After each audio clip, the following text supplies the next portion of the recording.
the backseat.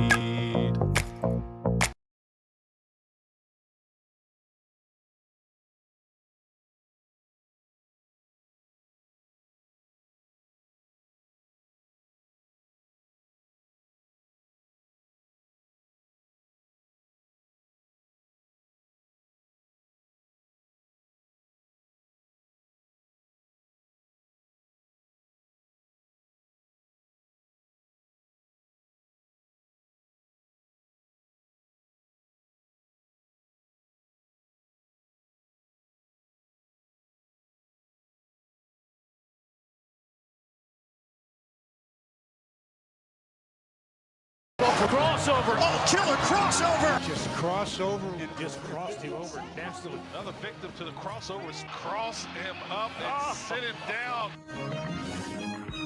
Time for the crossover, powered by Everlevel Concrete Repair in Omaha at Everlevel. Oh no! Concrete. What happened? Oh, .com. Oh, no. You good, John? Oh, no. did something go? Did you have any issues with your headphones Not today? a one. Uh-oh. Oh, are they boy. dead? Oh, Are they finally dead? Better? Should I Better? try mine That- again? that's better. Okay. The look on John's face, we could make a meme with that. Yes. Could have. Was it concerning? Concerning. Very, very, Concerned. very Oh, that's funny. concerned. Very, very concerned. But I think it's okay. Okay, good. This is a fun bit. I agree. Yeah. This is all Josh. I was like, I put these, weird games on the sheet this morning, and he was like, you know what? I'm gonna make these into signs. He came back and he was like, here, take a sign. Josh has excellent handwriting, by the way. Yeah, he I did a could really not good write job that on well. these signs. That's for sure. So there's concern, Mm. which is good. There is reaction. Oh. Oh, overreaction. There is overreaction. There it is. Oh, wow, he does have good handwriting. And there is lock. Lock. Luck? Yeah. Interesting. Fun little game you guys played. Thanks. Fun little game you guys played. Very exciting. Not at all. I feel like I'm in season 3 of The Bear right now. nice. Just trying to find our way home Yeah, somehow. who was I talking with this weekend? Somebody asked me about, the show and are you excited for the season and all of these things. And then I was just saying, yeah, now we're so close. Mhm. Sorry, John. But We are. Even John would admit at this point. Yeah. It's We're here. close to what? It's here. Football. Yeah, go ahead. I heard a Vallis pumpkin patch. Go ahead. yeah, Is there a commercial. game on? Go ahead and switch it. close, John. Close doesn't mean Close. It doesn't mean today. It Hold means on. close. Hold on. Oh, here we go. I went through how many years of Scott Frost and heard close? 3, 5. No. He was. How many years was he the coach? He was the coach for. 18 to 18, 20. 5 19, full 20, years. 21. Oh no, 4 full years. 4 years and And 2 2 games. Yeah. So I have PTSD when I hear close. Yeah. I don't know what to think. So here we go. You ready for this? So we are 39 days away. 39. Mhm. 39 days ago, What was it? The College World Series. the first day of the College World Series. Mm. That seems like it was yesterday. Every game. What will you be doing? I was down at the ballpark with my friends, John and Connor and Nick. I didn't see you. I Who didn't else see was you there? either. Every Nick game. Handley. I didn't see you. I didn't see you. I only saw John and I Nick. came up to the booth. Oh, I didn't talk to you guys that day because that day was the day that the commercials were going really slow. Yeah, So I was like, I'm not going to I remember interrupt. that day. That was funny. That was Yeah. good time. That was funny. that was. I was like, I don't want to go up and bother my friends because they're probably stressed right now. good idea. Actually, I wasn't. I wasn't. Really? I mean, there's nothing we can do about that Yeah. at that point. I mean, it Interesting. sucks. But Interesting. Okay. us stressing in the booth isn't going to Yeah. help anything. Okay. It might even hurt. That surprises me that you would have that opinion, Nick. You get stressed about the smallest of things. I do. Hmm. But So it- then actual thing to be stressed about and you weren't stressed. well, because in that situation, I know that it's out of my hands. Oh. You know, there's no point in being stressed about something that I That's a bad can't attitude, do. Nick. Is it? Yeah. I mean, Maybe I was texting back and forth with the people I needed to text with, but I couldn't. yeah, I'll be stressed it. during football games this fall, even though I don't have nothing to do with had it. nothing to do with it. Yeah. Why will you be stressed during football games this fall? Maybe I bet on them or something. I don't know. Mm. Yeah. Well, Hope for wins. Maybe and it helps if losses. they're good. maybe don't bet on the games and you won't be stressed. Well, what about rooting Thanks, Tom. interests? Well, you can still have rooting interest. That will probably I stress still have me. rooting interest, and I don't bet on football. Yeah. No, I know. I haven't bet on a game actually in a couple of years. But if I did, But if you did, I know where I'd go. FanDuel. to Iowa Yeah. Oh, yeah. and well, then to FanDuel. In a but parking lot. maybe Nebraska soon. Or Circus Sports Iowa. 21 plus and present in Nebraska. Yeah. Maybe. Also, I could really use some of That'd that be nice. property tax relief. Yeah. E-doggy. Yeah. Seems Yeah, like all you homeowners are feeling the. I would happily bet on more games for property tax relief. Interesting. Happily. If we John, got are, that. are your property we got taxes that. bad too? No, they're ridiculous. Are they? Yeah, it's ridiculously bad. They never raise the tax. They just tell you that your house is now worth $1 million. Exactly. Oh, that's fun. See, it's Zillow. kind of a convenient way that the schools kinda makes it and feel the city good. and the county and the people who basically live off property taxes, they can say, "Well, we didn't raise your rate." But then Yeah. when the assessor comes and says, "Let's see, you bought this house for $300,000. I think it's worth $850." Boom. That's what they do. And they then, just send it in. your bill goes up. They just send it in the mail. and That they're like, seems a "Your bit your- unfair." Your house is worth Oh. $40,000 more than it was 2 months Well, ago. even It's very fair. back It's in very Iowa, unfair. my dad's house, there's a few things like sheds and stuff that need repaired. His property taxes keeps going up, even though Even though he there's has crappy sheds? buildings in disrepair. Yeah. What if he destroyed the sheds and said, look, it's just a pile of wood? It Doesn't might have go up anything to more do with because the now there's sheds. more usable space. Oh, my goodness. Good, yeah. Adam writes, our property taxes went up $2,000 this year. Garbage. Good take. Wow. You know what, Josh? Maybe it's fine that we'll never be able to own a home. Yeah, you know Time what? to gamble. The We po- need to The gamble. positive boys. Tony writes, we rank in the top 10 and highest property taxes in the country. We do. Wow. Tough look for us. It is. It's a tough You look. could go somewhere else, buy a much more expensive house, and maybe pay the same amount. Really? Yeah. Wow, that's a bummer. It's a weird thought, isn't it? Jordan is a says, I was bummer. expecting Josh to be coming to us live from Indy. Very disappointed. Did you say that I was going to Indy? No. why Talk would about I things say that I would want to go to. Not this.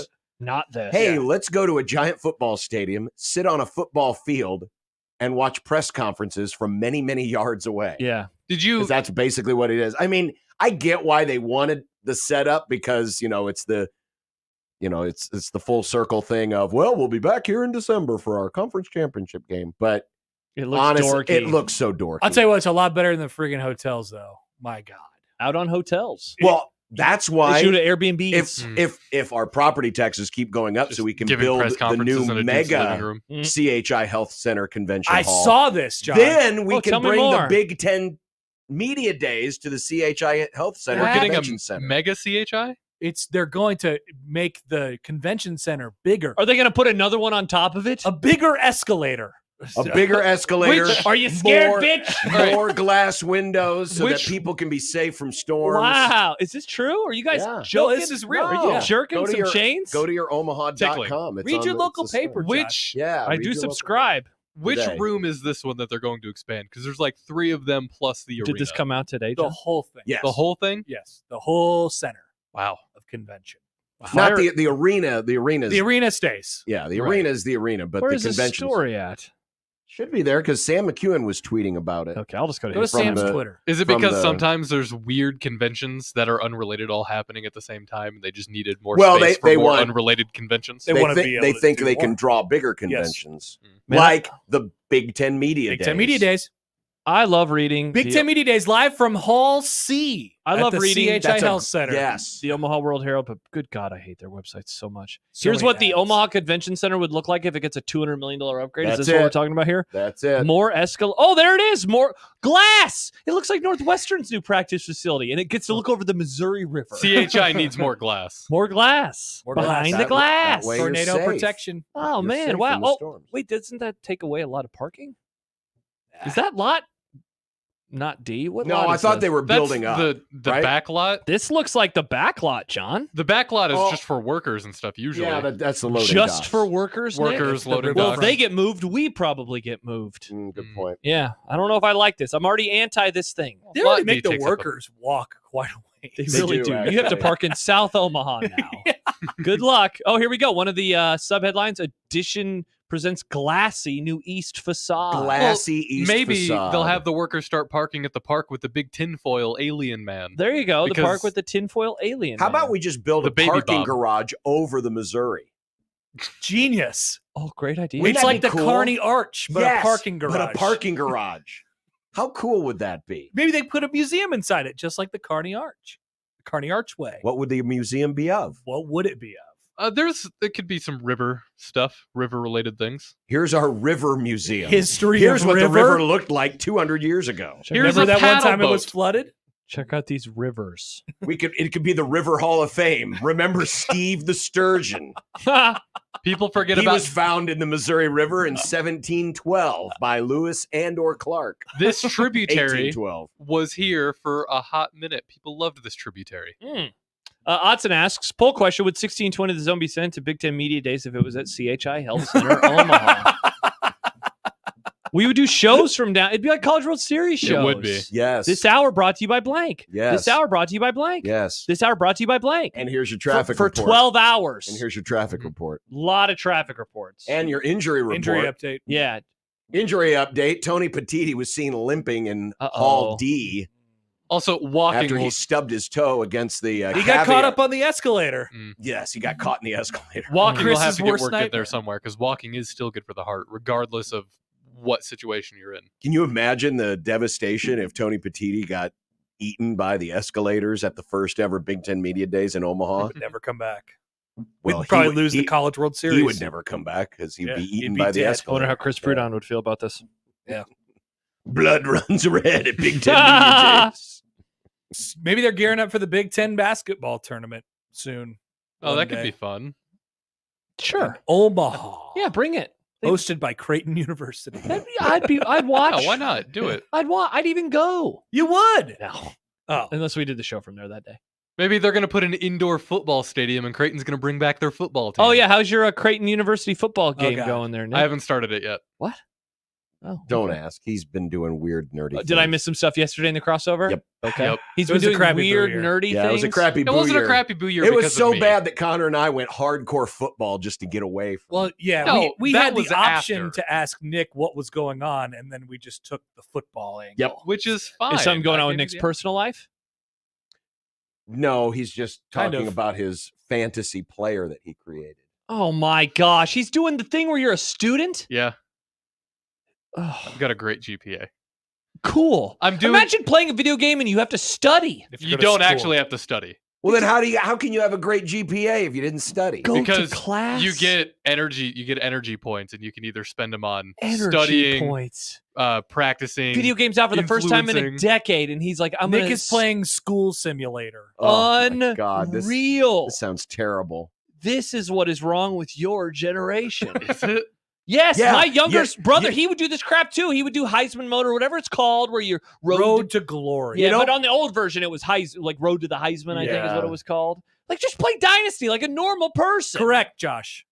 Yeah, Mm. I'm gonna play Dynasty. It's gonna happen. But I'm Cool. playing. But first, tell him. I'm playing as a wide receiver right now, and Yeah. then that character is what I'm going to transfer to Dynasty. Then I'm going to start out as an offensive coordinator, then work my way up and see who wants me. Awesome. Then that's how I'm going to do it. I would just play Dynasty. Okay.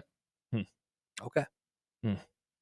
Okay. And that's why it was crappy. Crappy Booyer. It wasn't because of that. I re-crappy Booyer yesterday. We I didn't re-truthed it. We didn't actually dig into that until after they already discussed crappy boo year after their football. Well, that's because you discussion. gave us the option, and then we decided to circle back and go, what did we miss? And that's when you We told talked us. more about football. We did. I'm proud of you, John. I'm very proud of you. It was either that or listen to Nick To talk that. about fake studying for the calculus exam or Nice. whatever. Oh, man, I hated calculus. That was hard. Yeah, I wasn't It was good. hard. Again, as Yeah, always, that was once bad. math I feel like started adding algebra- letters, Man. Algebra out was there. perfect for me. I could really do Yeah. algebra. Yeah. Pass that out. Once I got the algebra, I was fine, but then they went beyond that. I was like, oh, Yeah. geometry, bad. postulates, Bad, and theorems. I bad, like bad, angles. bad, bad. I just didn't like having to prove it. Yeah, that Like, was. prove this answer. Well, Why no. is this a triangle? Yeah. Look at it. Yeah, exactly. It's a triangle. Yeah, what does it look like to you? Yeah. Looks like a triangle. Yeah. That's what it looks like to me. Mm. Did I It's the pass? thing. It's the thing that I put the triangle in the triangle hole when I was a kid. That's how I know it's a triangle. Triangle hole. That's Mm. triangle. But what kind of triangle? I didn't find out that there was all those kinds of There's triangles. isosceles. There's scalene. There's right. Horrible. Yeah. Indeed. Isosceles. You said isosceles Whoops. twice. Isosceles. That's going to be the name of the new Isosceles. Big Ten commissioner when Tony Petitti gets eaten by the escalator Mr. Isosceles. at Mr. Omaha Big Ten Isosceles. Media Days. How do you feel about Mr. Petitti, John? Now you've had a chance to hear him speak his truth. He's very well rehearsed in giving his answers. Yeah, you think so? Yeah. Politician. He sounded very politician-y. Does it make you wish that they had Brett Yormark? No, because he's Larry Scott 2.0. Nah, that guy's got some ideas, man. He is Oh, big yeah. commissioner Everyone's got idea man. ideas. He's the Mike Doesn't mean Schaefer they're of good commissioners. Yes. Mike And he Schaefer does them all. tons of ideas. Which is why Mike Schaefer's not a commissioner. He just He'd has be the ideas. he would be a great Yeah, but commissioner. the Big 12 is going to beat the ACC for a conference that lives longer. Would he though? Because I mean, I think all the anti, I'm not happy for you or your team or anything else. I tend to think that there'd be a lot of schools be unhappy with him. Yeah. Oh, yeah. If he was like, Yeah, reveling I'm not in happy people's for pay. you Oh, he would or sh- you or you. Yeah, He would that's show true. a lot of favoritism. Yeah, unfortunately, that kind of stuff will come back to haunt him. He doesn't have that Trumpian, Teflon. That just, Oh, people no. just conveniently forget. People still get the mad at crazy him. things. What did he do with recruiting last year? He said something. Schaefer? Yeah, like he predicted something. He put in a crystal ball, and people got so mad. Was it about Raiola? Maybe it was. I don't know. Schaefer pissed off a lot of people last year. Schaefer does make people mad for whatever reason. I don't know. Some Well, people say because that he's he's a n- hater, but some say he's a homer. It's really wild. Yeah. But he Well, just says Unless what you're a he- Lions fan, then he's definitely a hater. Definitely a hater. I would agree with that. But he never tries to spin in it, in my opinion. And I'm not just saying this because he's a friend, but Joins us tomorrow. he doesn't give you the happy talk just to give you the happy talk. No. No, he really When it believes comes- what he says. Yeah, And sometimes that's where he's wrong, but other times he's Sure. right. right. Yeah. But unfortunately, I mean, it's kind of like you're always in that that weird zone where, okay, so you're relying on clicks and subscriptions and you want people to come to you for the inside stuff, right? Mhm, mhm. But we live in a society where people want to go to their safe spaces and be reinforced or being told good things. Wow. And Schaaf isn't going to, just come out and say, yeah, Nebraska's got a great chance at this guy, this guy, this guy, and this guy just to get the clicks. Yeah, 100%. But you need the clicks to survive. So he, What a it's- life he lives. It's hard. Yeah. Yeah, he's the one guy who's like, I don't actually like the way that Nebraska is doing this. In the Yeah. recruiting thing. Mhm. Yeah. I like that. From like a honesty standpoint, I love it. Yeah, 100%. But it does make for a very difficult, situation. You know who's never done anything wrong? That man right there. Oh. Well, he didn't turn Is- out of the way of that pitch. Or that man. Is Bobby Witt Jr. your Paul Skeens? But he's actually on his favorite team, Nick. Yeah. Sure. I mean, it's not irrational at all. Is he going to win the AL MVP? Did I hear you discuss that today? I think what What are the odds? on Obviously, if he stays, FanDuel? he's plus 700 right now ish. Judge is like a runaway favorite right now. Is he having a good year? Yes. Okay. Judge has basically spent his last 2 months being Barry Bonds. Holy crap, Yeah. minus 430. Good Lord. Yes. Yeah. Wow. Yeah, But Bobby Witt Jr. has only gotten out 3 times in the last 4 games. That is a wild stat. Yes. but how many of those games were against the Chicago White Sox? Only 3. Only John. 3 of them, Only John. 3 of the 4. Only 3, Cool. John. Yeah, that's not 100%, John.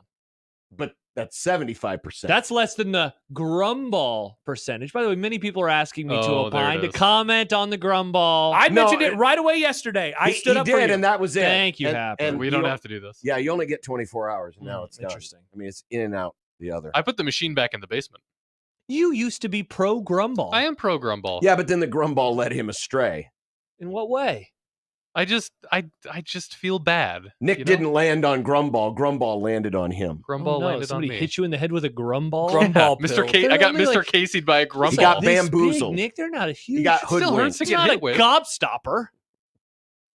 I don't He got led astray. Josh, I think that you should be able to gloat a little bit about your Grumball. I think so too. John was calling me an idiot for days at a time. They were What's it trying to calling you- deny that yesterday. They were like, just because I didn't don't say it, lump me into just it. because I didn't do a Grumball What? doesn't mean I didn't think it. What? That's what they were saying That's yesterday. not, don't lump me into that. You I guys admit both I are was saying wrong. both that. of not, you. that's I not how this admitted works. I was wrong. You went out on a limb. I didn't. That's it.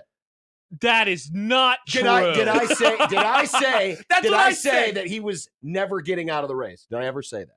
Come on. You Did I ever you say that? scoffed at me. You said there's no way that's going to happen. You kept saying, what do you call Jill? What The was your first nickname? enabler. The first enabler. You said that the first enabler is not going to get him to stop. You said that over and over. You did such a great job. You answered every question. You knew all the Well, congratulations. Thank you. Congratulations. Thank you. By the way, when are my congratulations coming? Yeah, Get somebody reached out and said, the- congrats on nailing the secret list. And Hey, I just said, yeah. yeah, that's Sure. definitely what the secret I list liked is. the tweet. Very funny. Yeah, that was the secret That's the secret list. Oh boy. Oh, Anyway, man. I did laugh at This the. this has been a very interesting last 10 days for the secret. Oh, yeah. Yeah, that one account is gone now. Yeah. Bye-bye. This post from an account that no longer exists. Gee, I wonder why. Because you sent that message last night. I Yeah. had put my phone away. I wasn't Yeah. asleep yet, but I put my phone away, and I was like, scroll. I'm like, what? Wait, did I miss something? And I was like, Yeah. oh no, I didn't miss anything. Yeah. Okay, Just- never mind. just- No, a that was just I didn't believe that yeah, message, for the best. but I just thought of, it's like, okay, well, this is the new thing that's out there. Oh, in yeah. the, Seems to be in a prominent message. That in the message is weird getting world. said a lot in the Mm. weird world. The weird world also thought that, the phone call was AI Joe. Yeah. Not real Joe. That was a weird Is that phone your call. For You tab again showing up, John? No, I saw this on Your like- regular, the regular I TL? saw this on regular. is the AI phone call on a flat roof or a sloped roof? I'm not sure. I didn't catch that It part. was a of it. weird phone call. Was it? It was like a weird. It was. Where was the sound coming from? It's a speakerphone, right? Like Listen- you're talking about when guess. she was doing her presser, and Yeah. then like you heard like go get him, kid, or whatever he said. Yeah. I just figured that was an old guy on a speakerphone. So I But there was missed a all of theory that this. said that Oh. that was I don't know what this is. AI. You're Hey, studying, of course. Yeah. So I look forward to tomorrow night. The presser? Do we get AI computer generated, Great question. Joe? Definitely holographic Joe. It definitely reminds me of my favorite Star Trek episode. That's all I'll say. Oh, okay. I don't know the reference, but I'm guessing it's funny. Well, Original series? Reminds me yeah, of the my favorite original series. So Okay. it was Zone episode. so in the original series, the Spoiler alert. under is going to hit today. Oh man. man. Mr. This- H? This guy this Earth colonist goes to a planet and tries to settle a new society Okay. there. Okay. And in a page taken directly out of my old German teacher's playbook, Oh no. Designated a lot Hitler. of Autobahns? he thought Mr. H did some good things, Oh, and he thought no. that he could make this a good society by just emphasizing the good things. Star Trek Hitler episode. Like that one guy in Succession. And he Well, went a little Is this unfortunately- it? Patterns of Force, Yes, John? yes. Wow, look at that. And thus what happens 21st is episode of season 2. when the society spirals out of control, as it did in real Nazi world, People forget. real Nazi world. they drug the original guy, and the Enterprise has to go and try to revive him to get the world to stop destroying Wow. itself. It's a great episode. Yeah? It's a really good I forget that you like Star Trek. Star I love Trek's Star cool. Trek. Yeah. I love Star Trek. Never got into it. I didn't get I watched that, and I watched the original or the Next Next Generation. Generation, and I watched Oh, not do you The watch the movies. new movie, the 09 movie? You watched the I new did, one? yeah. That the- was a the- really the good J.J. movie. Abrams movies. That movie is awesome. Yeah, those are good. Yeah. Those are okay. First one I really liked. But I didn't get super deep. But You're, it's a good. you're show. not going. My My- dad always watches it still. Yeah. So anyway, I have a feeling Same. that maybe Dr. McCoy is going to show up and just revive President B just long enough so he can tell everyone that he's fine. and later, everybody. talk to you in 5 months. Thanks, Joe. See ya, Joe. We did it. We They did it. did We it. did it, Joe. Yeah. Mm. Well, that's tomorrow. That's tomorrow. That's tomorrow. That's tomorrow night. See, this is why. No offense, Josh, but this is why the Democrats just don't have their act together. They should have done all They this. all got behind No, they should have done this last week when after the All-Star we didn't have Oh. any baseball on Wednesday or Thursday. Excellent Agreed. point. We would have had stuff to watch. Do you know how nice it was? Now This- we have baseball. This isn't really related to baseball, but I logged on to the internet yesterday. And What I an had, old way to say that. I know. I had all of these articles to read from my favorite local scribes, and I said, This is good. I've missed this. The Rewind is back. Amy Justice writing columns. Tom Chattel's put out 2 columns in the last few days. I mean, they all have been putting out they've been columns. writing stuff. Yeah, Josh. last week was very empty. Last week I Josh, went to HuskerExtra.com. Nothing. Amy was on vacation. Chattel was on vacation. You're too What? book-pilled. You're not. You're I'm too not. what pilled? Book-pilled. No, I'm article pilled. You're Nick. not. You're not. You don't allow for these people to take vacation. I'm happy that How they very get it. selfish of I'm you. happy they get vacation, but I'm also happy when they're not on vacation. Other You know people who were else? writing during that time. They I were- know. I like Right, opinions.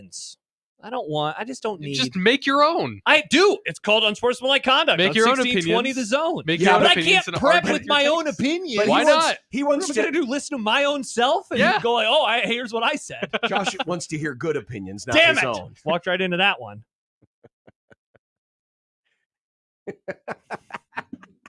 That's an interesting way to think about how to build your own opinions, to listen to other people's opinions. Whoa, Mike coming in hot in the comments. What did Mike say? Amy just writing is not a positive. Jeez. Wow. I like Amy's writing. Amy's a good writer. Yeah, I read her every day. Well, whenever she writes a column, I do.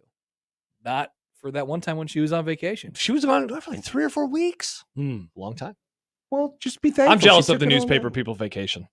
They're just like, we're going to take a month. They do. Yeah, it's really cool. I remember when someone on this radio station proposed that we take off the month of July. He said That the whole was a Husker s- media contingent to take off the month of That July. was a smart Mhm. person who said that. That would be Nicholas Allen Baugh. Yeah. Nick, thank you, sir. Please keep fighting the good fight. Yeah. Well, now he can take days off whenever he wants. That's true. Can he? I know he has power. I assume he Well, does. still does a he's- podcast. He's broadcasting games from the TBT. That's right. The tournament. Yeah. He went to his old. I wish that this stomping stuff would grounds get in off Wichita. of my timeline. Wow. Just look at all the Biden stuff. The only stuff I see on the timeline is from Nick. I know. Wow. That's it? You're that triggered that you can't see just one little tweet Hey, from Nick. Speaking of him, Schick is going to be doing Little League World Series garbage. That's going to be on my timeline Oh, too. yeah. Worst time. See, this is the worst. It's like, you know how they say it's always darkest before the dawn? I mean, football season is dawn. It's darkest. That is definitely It correct. sucks. Yes. I hate the Little League World Series. This is the countdown really starts now. This is where it gets hard. Yeah. We've Because had we've it. exhausted all topics and opinions. Yes. But Now we now need we're more gonna do it for opinions. another See, month. and 39 days. opinions. And that's why we need more vacation from the scribes, so we don't get No. we don't get Tom over- write more. we don't get opinion before the season Oh, starts. But this is where things get really weird. Good, fun, weird. Fun radio weird. Fun radio. No. We weird. already had that point. That point. Yeah, There- that was. that was only a week. that was the nothing zone. Yeah. This is the all burnt out of topics zone. Yeah. That's what we're going into. Mm-hmm. And make topics. We will. We will. We I need said more Jo- opinions to have opinions. I need apparently. opinions for my own You'll opinions. lose my opinion for a period of time. This is unreal. I can't believe you're about to leave us. How It's about easy. Get some time off. Just have a kid. how about this? I'll play franchise mode, and then you can Dynasty. do big red overreaction Nah. based off of my game. Ooh. Alphabet That'd play- be good practice for when Josh hosts Big Red Overreaction in the fall. You can The always same use number the of reps. times that you are. You can always use the reps. Can I? I've heard your Big Red Overreactions. Those are great shows. I mean, the only reason they're Bob- great is because people want to. Bob, hurry, call. They want to throw fists with you. Bob, give me your opinion. Oh yeah, 10-year anniversary this fall. By That's the right. way, I have it written down. God, I wish we could have. I could hear that audio. producer Josh with a great idea. What's Little that? League World Series squeeze play. Squeeze. Yikes. Josh, Oh boy, I've long that enjoyed sounds your work. Great. I no longer enjoy Josh's work. Also, Mike really hates Amy. Good Lord. Going hard in the paint. What did she Yeah. ever do to him? I don't know. Maybe went on vacation and he ran out of articles. Understandably so. Mm. What's that one say? Concern. Concern. Me when I log on to HuskerExtra.com and there's no new columns. I just Concern. want to send a message out to Schick. Get Mike Rooney back in the studio. Get Chris Budden. I want Little League World Series squeeze play. Yikes. Oh, John. okay. Here's a topic We can alert. Put it up on the screen. How do we feel about LSU's new video board? Don't know what it looks like. I'm gonna. I bet send it's it to bigger you. than Nebraska's. It's just big. Nick, you're the director of video. Why don't you upload it into the little video stream we got going Want on? me to upload it in the video? I mean, you could. Yeah, good. That's what the director of video That's would what the do. director of video would do. Well, but instead, it's in our DMs. well, the director of video decides what the director oh, of that's video does. boring. It is boring. It's just a big screen. Yeah. You want to talk about an Well, as era? long as it's huge. It is big. You want to talk about an era of college football that I don't really miss was the get out the ruler to measure your big screen era of college football. I like big screens. I'd rather I have. do, but I don't big want to screens. hear about the sizes of them all. I'd rather hear about that than show me your spring game attendance. Mm. This is much more interesting. We should rank the Dumb worst debate. We should rank the worst parts of college football, like those types of things. List season. What about everyone tweeting out the score at the end of the first quarter? That sucks. I hate that. Why do you hate that so much? Because there should be one person who does it. Also, I just don't understand the person who's like, I got to go to Twitter to find the score. Okay, yeah, Let that me it's go a to dumb, an app. It's a dumb thing Yes, to tweet. it is. Yes, It is. Maybe I'll do it this year. I'll try to gain But I'm not offended by it. engagement farming. I just think it's a lot of engagement farming. It's just like a piece of news breaks. You think they're doing it for engagement farming? 100%. I think there's breaking news. And what happens? Instead of clicking retweet, a lot of people locally quote it and say, Huskers get commitment. When the guy says, I committed. Yeah, we know. I think they're just old and they're like, I'm supposed to, this is the way that I keep people updated on the game, as if they weren't already watching the game. Yeah, it takes the place of when, Wally Provost used to pick up the phone at the end of the first quarter and call in the report to the World Herald, and then the World Herald would, they put it up on the ticker outside of the building. I don't know. Exactly. It's like a live blog. By the way, this LSU scoreboard. Yeah. This is the 100th anniversary of Tiger Stadium. Oh. They have a slogan. It's the slogan for the 100th anniversary of Tiger Stadium is "It never gets old." Oh, even though it's 100 years old. That's a good slogan, but John. see, here's the thing. This is why it just means more in the SEC. They turn 100. They give the stadium a brand new big video board. Nebraska's stadium turns 100 last year. It collapses. We got blue outlines on the numbers. You know, where's our big new video board? I'm still upset for the people in the North Stadium. They still get those tiny baby boards instead of getting a big screen at the other end of the stadium. I know, it's shockingly stupid. bad. It's stupid. They Blame did yogurt. make the corner boards now wrap around, so there doesn't have to be two screens. They Have you seen that? Have you seen this? Have you heard about Oh this? yeah. Oh yeah. Okay. Have you heard It's about been our that way boards? for like 5 or 6 years. Yeah, it's been that way for a while. Thank you, Scott Frost. It looks really dumb. Mm.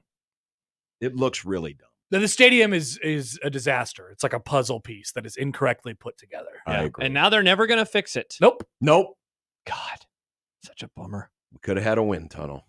Could have At the very had least, we could have had a win. win. What would it mean for the wind tunnel if they put a big scoreboard on top of South Stadium? Mm. The whole thing would probably collapse because it's not load bearing. Yeah, that's probably what would happen. But what would it mean for the wind tunnel? Would it save Dylan Raiola's career if they put the South Stadium Or- scoreboard up? What if they just blew up the entire South Stadium and replaced it with a giant video board? One single scoreboard.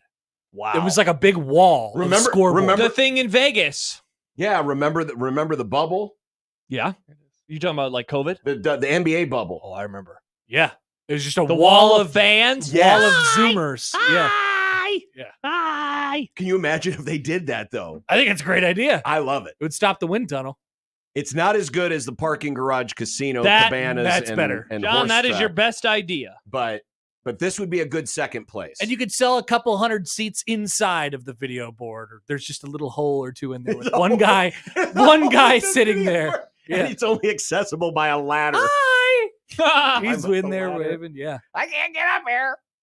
Wall of video board. Oh, that's it a would great reduce idea. capacity to 60,000. You could sell beer, make money off of it. You That have way- movie nights. You could have movie nights. Let's go see Inside Out 2. You could play Road to Glory on so many different screens at the same time. Why would you want to do that? If you were playing in the game, you were running in to score a touchdown in the south end zone, you wouldn't have to look up. Yeah. You would just look right at yourself. It's like a mirror. Throw Yeah. the ball backwards. Good idea. No!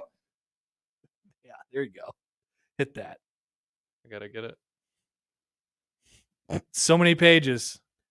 Oh, by the way, Nick has more pages than George R. R. Martin does, though. I noticed that Oh, there was a stunning lack of tweets last night from the Jack Mitchell softball experience. Yeah, he's in a cabin in the woods. But was he on the show yesterday? no, Jerk. But You go on his show but when you're on it's- vacation. But it sounded like they got beat. No, I thought they won. Oh, they lost. I thought they won They because they lost. said they were gonna They lost. Oh, so that's why it was like they're going to win 3 games in a row. Correct. Because it's double elimination. That's right. Correct. So Stupid dumb. tournament. So dumb. They lost as the 1 seed, even though they got a bye. And then in the losers tournament, in the remember. losers tournament, and so now they have to come back and beat some team once, and then beat that same team that they lost to last night twice. Impossible, not happening. Sorry. Season's over. Pack it in. Get ready for fall ball with Nick Grimm. This Woo! is so wild that he wants Nick on his baseball team. I can't believe this. Well, I mean, have you seen their softball team? Yeah, but no offense, Nick. He will easily be the worst player they have. Will I? Are you sure? Nick, I'm pretty sure you'll be the worst player there. Yeah. When's the last time you threw a ball? Never, maybe? Have you ever I've thrown a ball? Balls. I've thrown balls. Okay. You ever swung a bat? In gym class. Jack said You know what this sounds like? I could not be a be DH. good. Video content. No, you can't be DH. We take it. It would be great video content. We take You don't Nick want me out, fielding. You'll have to be the catcher. We take Nick out to the park to practice his Oh, skills. sign up for our email. That's right. Subscribe today. We'll put that in the 1620, the email. That is exciting content. that could be good content. We'll Nick, throw him you're some swinging a BP, bat. You know, let him shag some Did you hear what he flies. said? I swung me to do one in what? gym class. Yikes. You want me to do what with flies? Shag flies. Oh. Shag them, Nick. Oh. Come Take some on, grounders. Nick. Oh, Gen Z doesn't know about shagging. He's just talking about Austin Powers earlier. We were. I like this idea. It's a good good content. Let's You are going to be the worst player. I think with a bullet, like by far. No offense. Okay. No offense, Nick. It's fine. Yeah. But Yeah, you but are if we- subjecting yourself But if to we that. I wouldn't work be with good. him, maybe we can make him better. Our show's reputation, this Grum's reputation, I will not associate myself with this. the Grum's reputation relies on him not being the worst. Oh man, this is what our No. reputation is going Because to you be know built what on. Jack's going to do. He's going to spin it and say it's our fault for putting him Oh. on You know, the team. That's Josh, true. when you said you're going to Boston, did any of us say, "Oh, you're going to suck at Boston"? He's oh, good you're at gonna do so running. bad. I am. Yeah, like no offense. Though. He's good at running. You're bad at baseball. You can be supportive. I will support you, doesn't Nick. hurt. I just won't put my name behind my support. I'll send you text. Say, good job. But then I'll say this is off the record. Oh, okay. You can't report Did this. you catch one tonight? Nick, I'm hoping that you do very well. I'm just happy that you're going to have fun. Yeah, that's all I want. You're going to have Fun. Slow pitch softball's hard, man. It's all fun until Jack throws the ball in Is it his as hard as the face. video game? It's a hard game. It's a hard game. You got to be quick, react. Can't pop everything up. You can't pop it up if you Well, don't on miss this team, just making I was contact. going to is say, you good. got to hit, Yeah. you gotta hit actual the ball. I think as long as I'm just a contact hitter, I'll be fine. Okay. This would be a great video bit. Give me a base hit. I don't It's need uploaded to anything more. 1620, the email. Could be fun YouTube content. It would be great YouTube content. Can you upload something to email? You link it in the email. You just put it in the okay. email. Yeah. I thought maybe you had invented a new Where are the files at? a new email thing when you were gone. Wow, that'd be pretty cool. It would be pretty cool. Yeah. All right. Okay. There you go. Go Royals. Good to talk to you again, Happer. Great to see you all. Yep. We'll see you tomorrow. Tomorrow night. for- Bye-bye. Where we will have fresh Matt Rule audio to review. He'll be talking during my show. He will. Live. It'll be live on It'll be live on 1620 The 1620 Zone. The Zone. We're so jealous of you. Also, let's get all of the Bigger Overreaction producers in here to see how Josh does it. Well, actually, we'll be playing it probably off the TVs. Never mind. Let's not get them in here. Yeah. Okay. Bye. Bye-bye. Bye. And the Grum begins after this on 1620 The Zone.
OCN.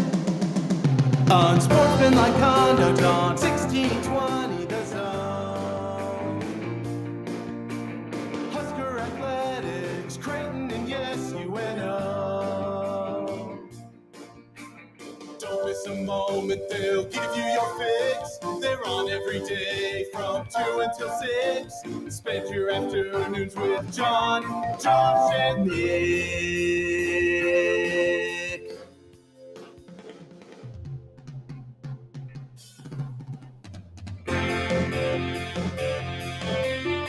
John, Josh, and Nick. They'll show you what sports talk really is. Well, the media days have begun. Oh, man, it's almost like today's Tuesday. Yes, go ahead. It's okay to say it. It's Tuesday clubs going in up. July. Sportsmanlike conduct on 1620 the zone. Husker Athletics, Creighton, and yes, UNO. Welcome to the Grum, everyone. It's good to be all back together again. John, Josh, and Nick. Got a lot coming up for you today. Day one of Big Ten Media Days.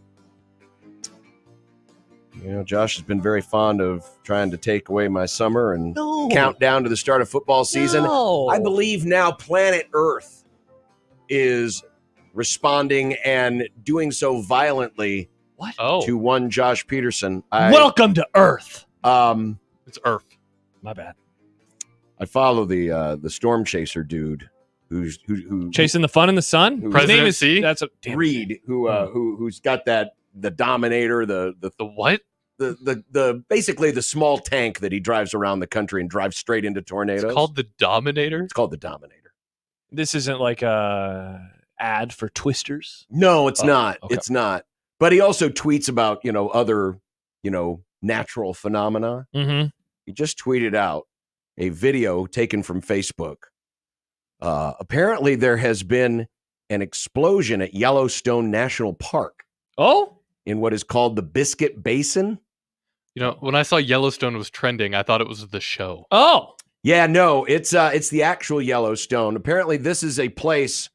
I'll just read from the tweet. He says, "Here's video of the destroyed boardwalk in Yellowstone National Park at Biscuit Basin. It's one of the geysers. What appears to be ash in the explosion could be a sign this is not insignificant, according to my geologist friends. This has never blown in the history of the park."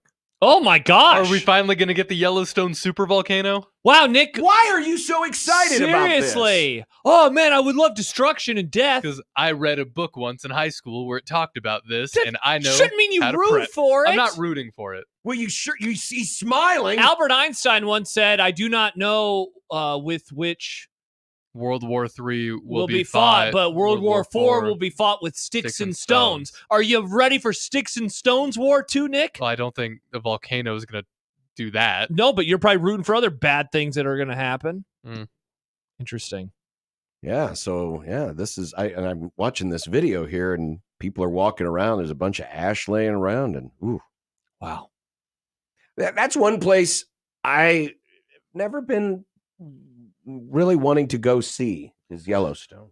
Not because it's probably not beautiful, but I just I just have a thing about unpredictable things. Well, underneath you don't my like feet. the outside. That's not true. It burns your skin. You don't like that? I thought you hated the outside. Last year we went to the Rocky Mountain National Park and it was beautiful. Yeah, but there's trees That's when you everywhere. had that That's fried not really chicken outside. place. Yes. I would go to Yellowstone. It looks very pretty. Yellowstone Well, it looks awesome. does. It's just the unpredictability. It's kind of like it's my same reason for not wanting to go in the ocean. I can't see what's going on down below my feet with all those strange, fish and the sharks and the Fair. stuff like that. It's the same thing here. Mm. You never know when that sucker's going to blow, like it did today. And So, Nick is pumped for folks, this. we may not get football season after all. Steve writes, if that super volcano blows, we're all dead. No joke. Yeah, Nick, we live in the blast zone. I'll just go to Iowa. No, Iowa, I think, is also Nope, I'm looking at it right now. Half of Iowa is. But So not you're all going of to Iowa. eastern Iowa? Yeah, I'll just go to Iowa City. You're going to go to Decorah? Yeah. Okay. Yeah, I don't think it'll be very pleasant living there either. Or most in Minnesota. Yeah, Nick, it's not like things are going to be good. Society would, crumble. I just don't breathe in the ash. Wow. This is unreal. Wear a mask. Nick, look at Nick. Wear a mask. Yeah, that did wonders a few years ago, didn't it? I didn't get I got it once. But I didn't get COVID more than once. More than once. More than once. Me too. Pretty much everyone caught it once. Yeah, I think the percentage of people who never caught it is very low. Oh, that's right. You never got it. God, that's so Or crazy. were you just Those of us with asymptomatic? Those of us No. with the superior genes. John, no, you did your thing. What was where they looked Well, at your... it said They it said I reverse had it. engineered it. No, no, no. It said you did have it. It said I had it, but I never had Oh, it. okay. Yeah. Because when I had it, I didn't... It said I the was cells were there, but my white blood cells were I was- going to town. They were dropping the stone cold stunner on the COVID. Mm. It made my wife very upset because she got it. Is she still dealing with the taste or the smell 4 years She later? can't eat cucumbers. Oh, not the cucumbers. Can't eat cucumbers. To be fair, I don't like raw cucumbers. It sucks. Here's why: because this time of year, we like to have like a cucumber onion salad. It's really delicious. That is good. I've had that. And she can't eat it Oh. because the cucumbers taste basically like eating metal. If you go to a restaurant, do you have to specify when you get water? No cucumbers. Because some restaurants will give you a cucumber in the water and some won't. Oh, I hate that. Keep cucumbers and lemons out of my water unless I asked for I it. think it's refreshing. I don't want a slight hint of flavor. I want all of the flavor, none of the flavor. That's why I don't like LaCroix. Mm-hmm. Yeah, no thank you. Not enough flavor. Well, coming up today in the Grum, brought to you by Grum the down. referees at John Higgins Weather Guard. We are in a Big Ten Media Days. Nice. We'll have some big bites. Big bites. I have a sound bite from every coach who spoke today. Wow. A sound bite.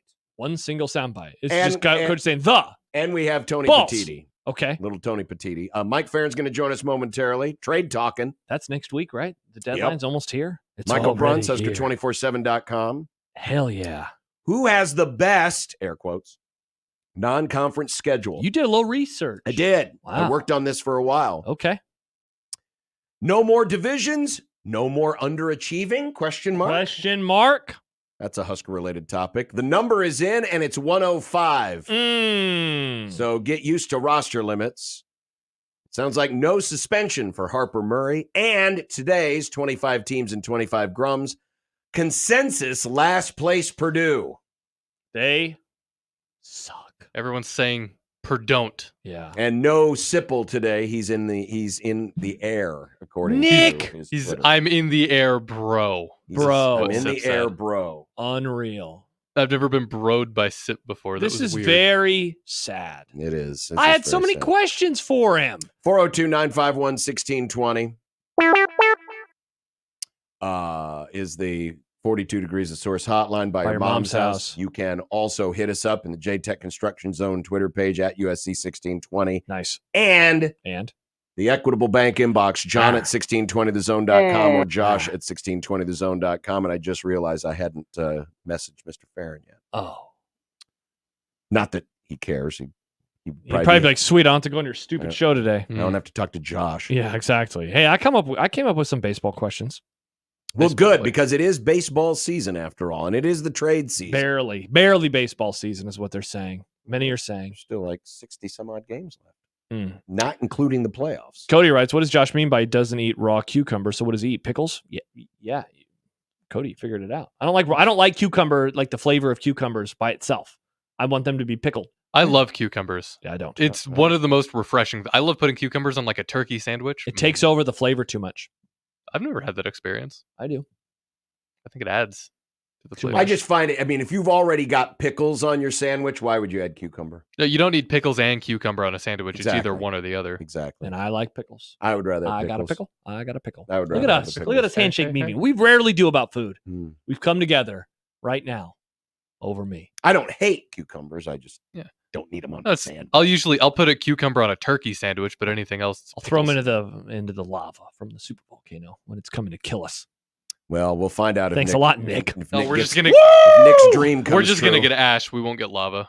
Oh, cool. That'll be even better. Oh man, the guys, they're not blue today. Probably because it's ash. Yikes. Faren joins us next on 1620 The Zone.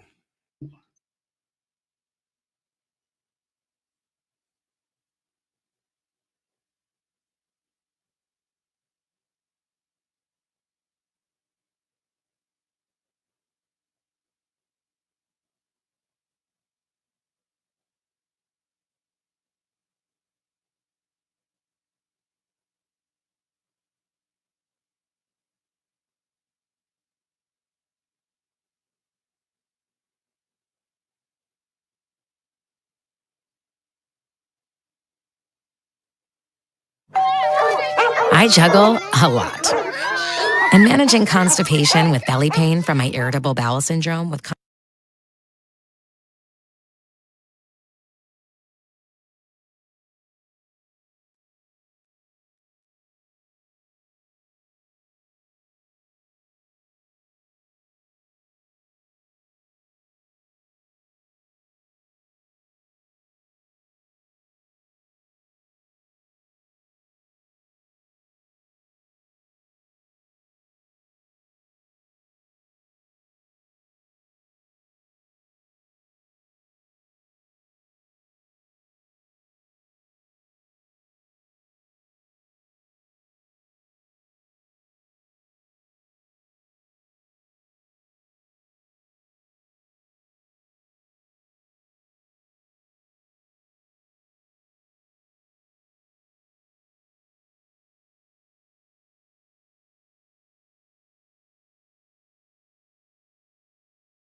Mike Faren, Sirius XM MLB Network Radio. Ladies and gentlemen, now singing the Mike Faren Open, it's Mike Stibbs. Just make sure it sounds sexy, Stibbs.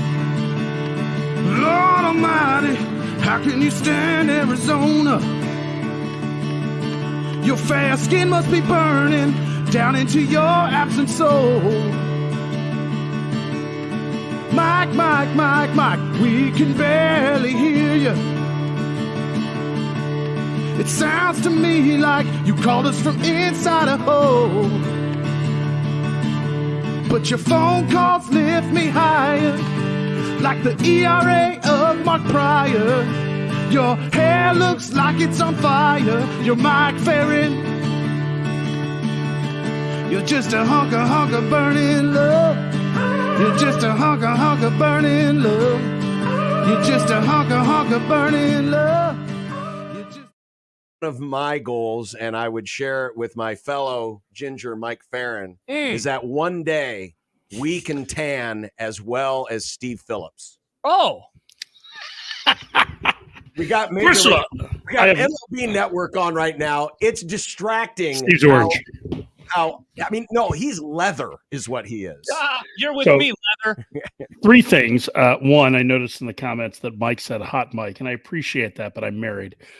2, what is your problem with cucumbers? Because you're like that. It's just another anti-American sentiment from Josh. And 3, I need to tell you a little bit about Phillips because I just got a chance to do PG National with him. So Steve and I don't actually get to work in the same building very often. Like the winter meetings is about the only time we get to hang out. And I love Steve Phillips. Great dude. He is rocking the most serious zaddy vibes of anybody I know right now. Like he is full on beefcake at this moment. He is so yoked. Why is it zaddy? Yeah, Nick is laughing and I don't get it. What's the reference? You kids. Nick, tell the old men what zaddy is. Like a good looking older dude. But why zaddy? Yeah. It's a dude version of daddy. Are you on TikTok, the Mike? next thing about like being a daddy, it's like being a zaddy. It means you're like. Couldn't you have used a more a more appropriate reference like George Hamilton? Nice. Steve Something. Phillips in Love at First Bite too. Oh well. On the same day. I knew this was going to happen. I should have. If we would have done the bet of the day yesterday, I would have put all my money on the Cubs because on the same day that Jed Hoyer basically waves the white flag on the season, of course the Cubs beat Milwaukee last night. Yeah, but he didn't wave the white flag on the season. What he said was that they weren't going to trade for Reynolds. Like that's the thing is that there has been. We need to pull out the old jump to conclusions map that came from Office Space, right? Because he was like, well, we're not going to focus on Reynolds. And everybody's like, they're selling. Like, they're going to sell. He's running. Hoyer's running. Like, it's just, it's ridiculous. What he said was, if there are opportunities our focus is going to be on making the 2025 team better. They don't have any free agents, really. So, like, outside of Hector Neris or, Drew Smiley, there's not really guys that they're going to end up moving. Well, technically, Bellinger could count because he's got the opt-out, right? He can opt out, though. But if you're trading for him, he's not having a great year. He's having an okay year. Right. You're on the hook for $30 million for next season and potentially 20 the year after that, where half the teams don't even know what their television deal is going to be next year. And also he hasn't played in a month because he's got a broken finger. So like none of that is realistic. Like what he said was we have to see how this week goes too. Right. So the same thing happened last year. They were ready to sell and then they got hot and then they bought at the deadline. They bought modestly, right? They got Jose Cuas and Jammer Candelario. Like they're not going to make any significant move, but they weren't going to make any significant move anyway. Their best bet is to just hold on to the guys that they have and hope that the offense performs better because they're not going to add anybody from the outside unless they're to trade for a player with multiple years of control that can be part of next year's team and probably the 26 team. And I don't think that they have the players available to get like a Garrett Crochet, but like that would be what they are targeting. So I think that there was a lot that was made out of Hoyer's statements when really he didn't say anything.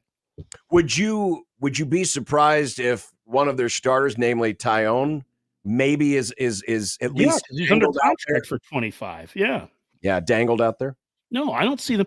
Like, their starters have been a strength. Tyon's been really good for Oh, I know. almost a year and a half now. Like after the All-Star break last year, he was really good. I don't see them trading Tyon. Just like the Justin Steele stuff is like fantasy. Like it's just all of this stuff is people see team out of the race, got to trade everybody. In reality, that's not how it works. We got spoiled by big names getting dealt from teams that were trying to crash to the bottom. There's not going to be the race to the bottom anymore. I mean, the White Sox are going to trade players because things are worse than they anticipated, right? Yeah. They only have like 3 good players and like 3 decent role players, and they're not going to be good for several years. So they have to trade players. But like Oakland's on the way up. Their general manager said yesterday they're not going to be trading guys just to trade guys. Colorado doesn't make trades. Miami has a couple of interesting players because they're in a similar spot to where the White Sox are, but with a farm system that's worse. So like that's where you're at. And it's just like, it's a different process than a decade plus ago when Houston and the Cubs were racing to the bottom, because they started doing that under the old draft format. I mean, the Cubs kind of got screwed even because the new draft pools came in the first year of Theo's regime. But like, there's not that there just aren't that many opportunities to be able to get better. And there's not that big a difference anymore between the teams that are in 4th place and the teams that are winning wild cards. So it's just, you're just going to see a lot more mid teams in the end. And that's what the Cubs are. They're mid. I can't disagree this year. Yeah, though you were excited about him like a week ago. So I was. a lot has changed. It wasn't so much excitement. It was Schadenfreude or pretend. Like most Midwesterners, one trip to St. Louis can ruin everything. That's true. Exactly. Hey, Mike, along those lines, but I guess the opposite end of the spectrum, is there a team or a couple teams or a couple players that you are just really excited to see, like what the end game is with them with the trade deadline and where they go? Yeah, I mean, I think the 2 kind of biggest names that I think are going to get dealt, and Garrett Crochet, who is really, really good and might be a reliever for the rest of the year, but the starter the next 2, and Jazz Chisholm. I think those are the 2 guys that right now I'm most excited to see where they go. Chisholm can play center field or second base, power hitter. His game has some warts. There's some makeup questions on him, just because he's not always been like, he's just kind of young. You know what I mean? Like he acts like a young dude. And I think sometimes that rubs teammates the wrong way, but he's not a bad guy. Like he's a good guy. And he probably needs to end up in a situation with some players that he really respects that can help him, understand what some of the things are that he needs to clean up in his game to actualize that talent. So I would say those are the 2 guys that I'm most interested in. And then I see, I think it's Mike Stibbs in the chat asking about a producer who was named Mike Stibbs. No, you didn't. Oh, we didn't? What was that guy's name? The guy that was before Nick. That was just Stacy. Ben Manning. I thought it was Shane. Shane. Maybe it was Shane. Shane. Anyway, the Mariners, I think, are fascinating too, because they have to fix their entire offense at the deadline, and they may never be in this position again with this kind of pitching. So, like, if they don't, I mean, it's like it's almost a self-fulfilling prophecy, right? Like they're not going to be able to fill all their needs, but they need to fill all their needs, and if they don't, it's going to be a failure. Really, it's a failure that starts with ownership, because they cut the budget for what they could do with player acquisition this winter, and so they kind of did the best that they could with it. But man, that is a great pitching staff and a good bullpen that has a terrible offense, and 2 of their top 3 offensive performers are hurt right now. So like I think there has to be an enormous amount of pressure on that Mariners front office, because they may never, ever have an opportunity like this again with this pitching staff. You mentioned Crochet a moment ago. Luis Robert obviously is out there. We talked about the premium on just finding good hitters, especially good outfielders. What are the odds that Crochet and Robert are both traded, or do you think one of them could end up sticking around? I think Robert has a better chance of lasting to the winter. And, this is a little different than the Chisholm situation. Chisholm's controllable for 2 more years. Beyond this year, it's a rarity to see guys with that level of control as position players get traded. Juan Soto was kind of the outlier, but I think it's going to happen with Chisholm just because there's been so much smoke around it.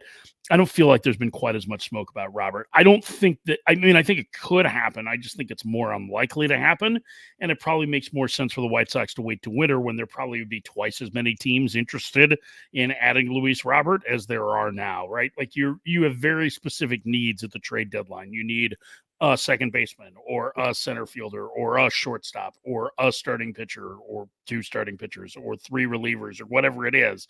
Whereas in the winter, you're trying to build your team and you can be a little bit more creative. So I'm a little more skeptical of that. I just think that the Chisholm stuff has been coming for a long time. Like I think they would have, if they'd been out of the mix last year in that old front office, I think he would have been a candidate to be moved last winter even. But I think with their new president of baseball operations, Peter Bendick, spent most of the winter being a human resources executive rather than being an actual team builder, because the infrastructure in Miami was so bad that he had to add so many different levels. Like I've talked to people who both interviewed there, got hired there, and the amount of work that went into just trying to build out the infrastructure in Miami was like, it was like 16-hour workdays. And oh, by the way, you also have to field the team.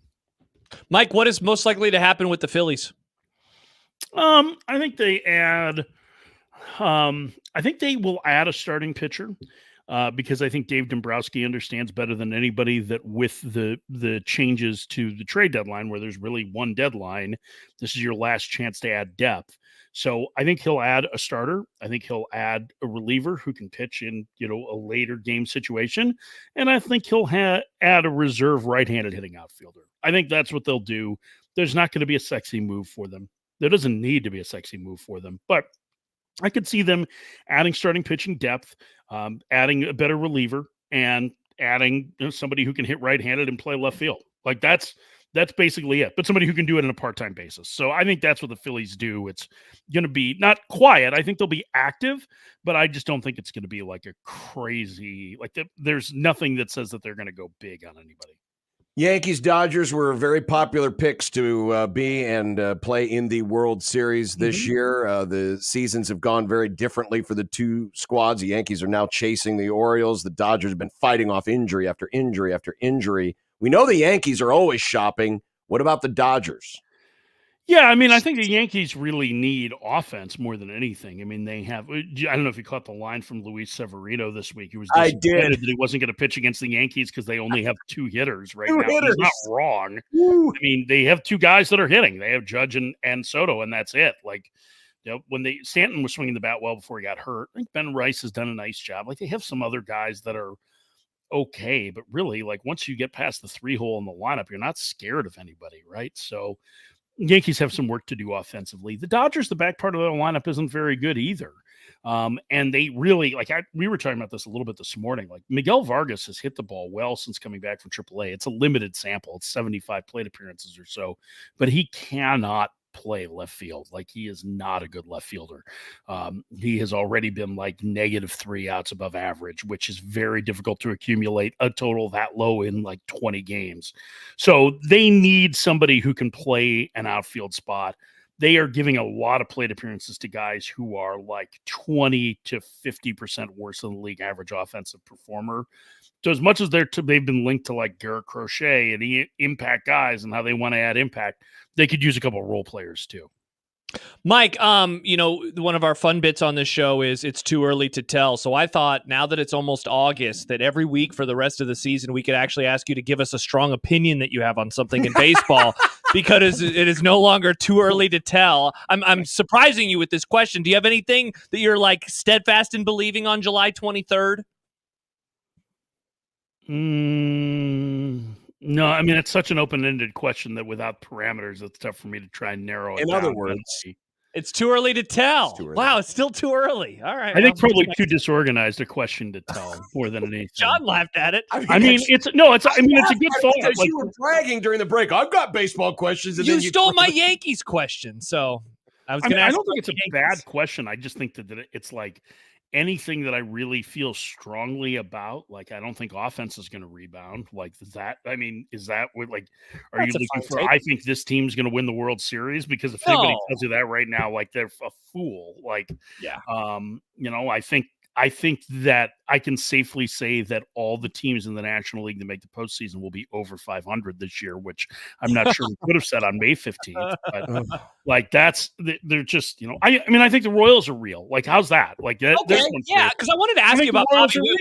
We were talking about Bobby with Harper earlier. Obviously, he's over the moon about him right now. My wife is over the moon about him. All Royals fans are right now. And he could have hit for the cycle if he just gotten out of the way of that. Yeah, pitch. he should have just avoided that pitch last. Never mind that he popped out in the 8th inning. Yeah, exactly. So you're in on the Royals. Yeah. I mean, they're what they hold a playoff spot. They're even with Minnesota. They're 4 back in the division. Since Cleveland is really fading, I was just let me just throw this to you. So I was texting with, I hope he doesn't mind using his name because he's using this research anyway, but my buddy Mike Petriello from MLB.com. March and April, the Cleveland starting rotation had a 4.17 ERA. In May, it was 4.16. In June, 5.02. In July, 5.13.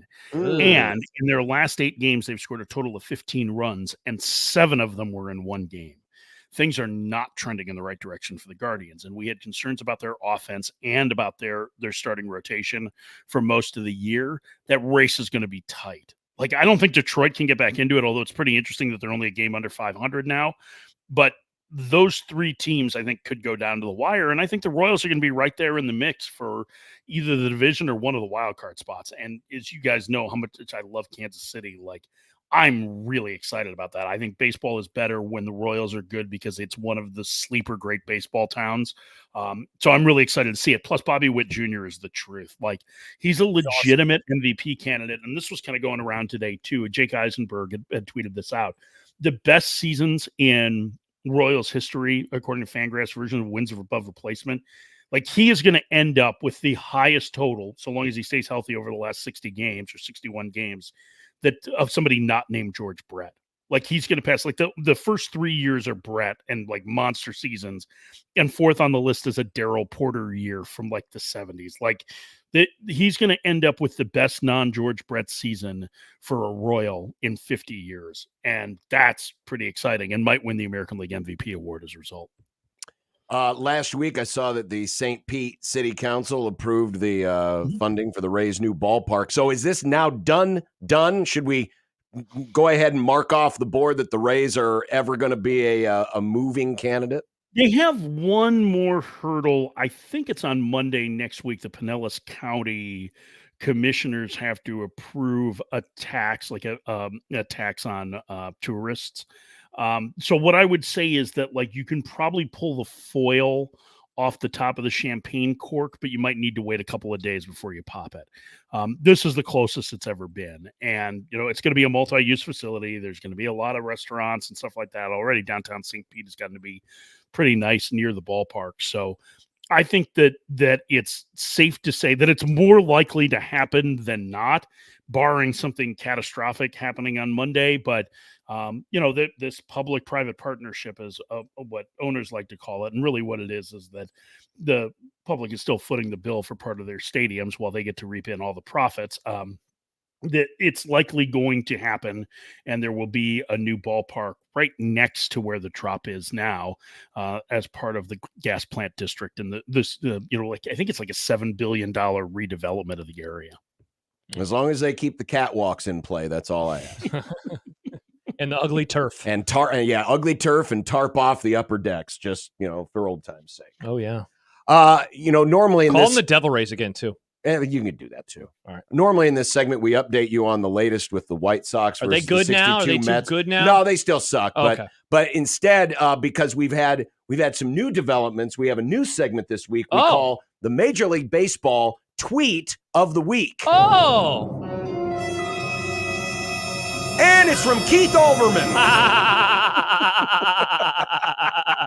If you did not see this yesterday. Have you seen this? Have you heard about this? Mr. Unhinged was very unhappy with the St. Louis Cardinals. Hey, get in line, bud. Because he there was a home run celebration that happened on Sunday in which you have, and we've got a picture of it here for those of you watching the stream, where players are holding their right ear. Oh, And interesting. they're putting Anything their happening fist with up in the air. Has anything happened with right ears lately? I have no idea. Huh. Okay. But Olbermann tweeted, "Attention," and he tags MLB. Very nice. "Ban these guys from baseball for life. Confiscate the Cardinals franchise and implode the stadium. Cardinals equal Trump Nazis. Stick the sports. F the St. Louis Cardinals. America has had enough of this S-bomb." I would like to file a protest against, because I am certain that if I go back through my files, I have tweets just like this from the early 2000s. You didn't call them Trump Nazis at the time, though. Just Nazis. Just Nazis. Yeah, and it usually followed an Albert Pujols game-winning hit. Of course it did. So, in defense of the Cardinals players, which I know you don't like, John, that I will defend them, this is apparently something that the players found out that Alec Burleson, their outfielder who's having a terrific season, in college at East Carolina had a DJ name that was DJ Beefy Biscuits. And this is the DJ act from DJ Beefy Biscuits is what it is. Yeah, they've been doing this for a few weeks, right? Isn't that the story, Faren? Yes. Now, very sadly, there is, if you, and I would say this right as I'm leaving to let you guys deal with the political fallout from it, but there was a player that did the Trump salute, Taylor Walls, at the Tampa Bay Rays after hitting a double in New York the other day. So this was not it, but it did happen that you will be surprised to know that there are a number of baseball players that support President Trump. I know you've got to be stunned by that.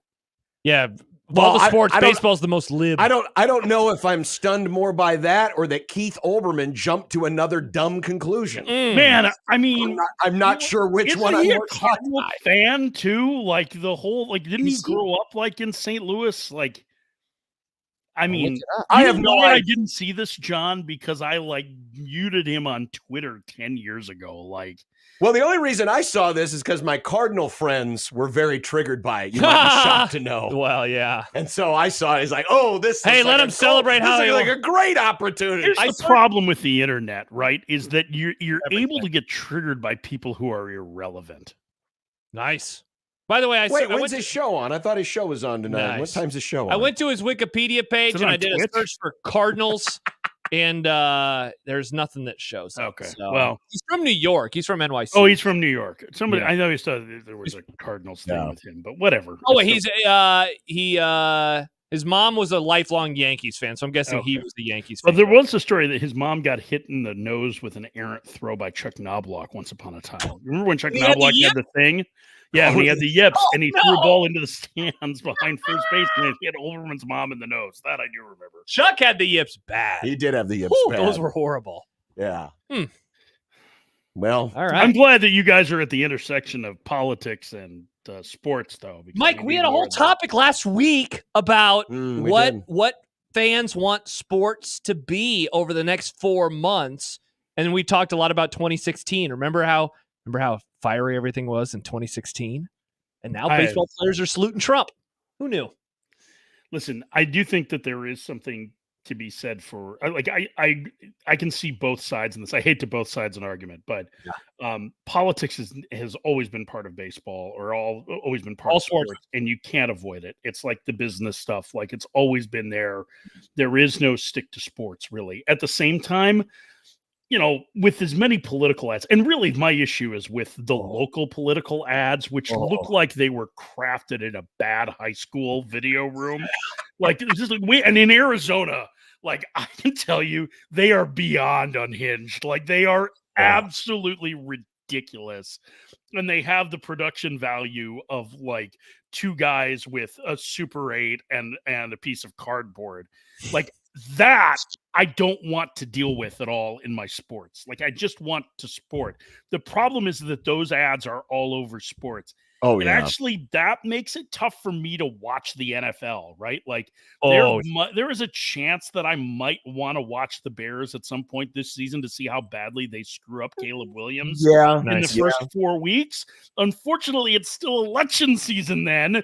And by the time it's over, he's gonna suck. So like it's gonna be ruined for me by the time we get to November. So really, what I'm saying is that we need campaign finance reform.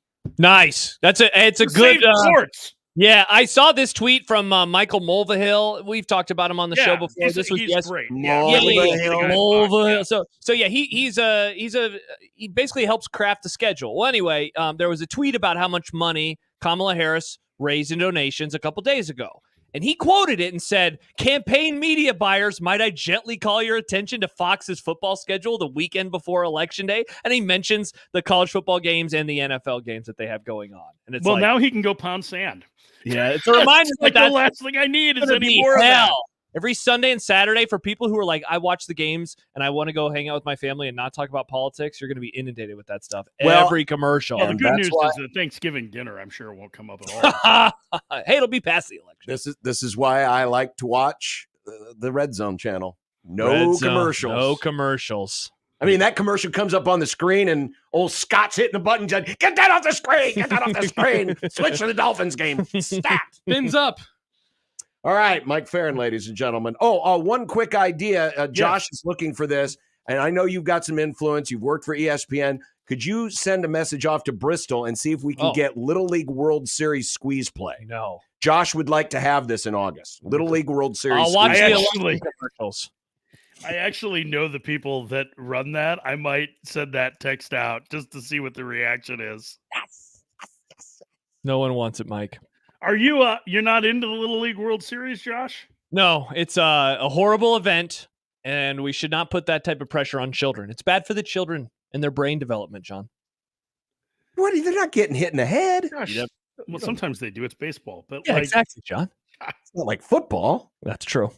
Josh, you're so kids soft. off my television. I don't want kids on TV. I don't want to watch kids. Just don't watch it.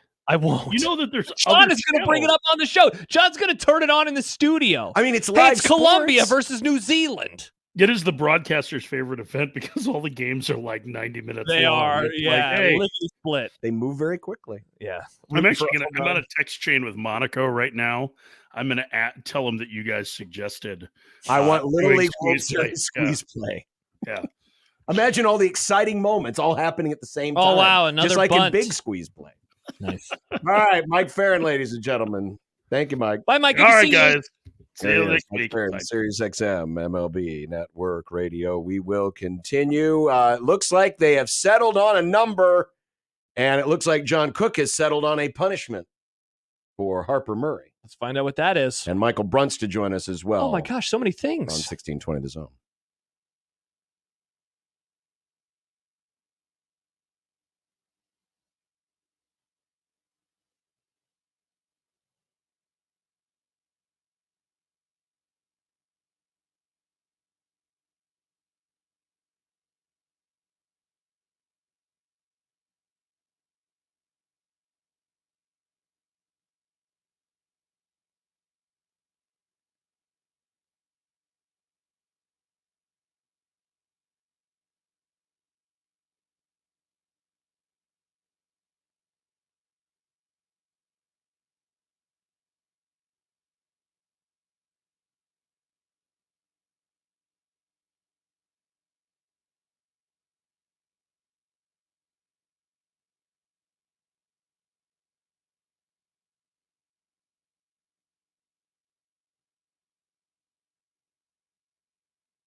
Real quick, we were talking about zaddies.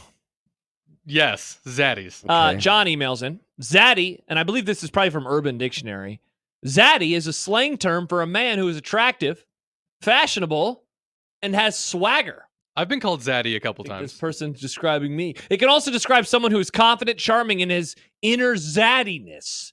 The term is a modern variation of the word daddy and may have gained popularity after the release of rapper Ty Dolla $ign's 2016 single Zaddy. It has been used in Instagram captions by celebrities such as Black China and Jeff Goldblum.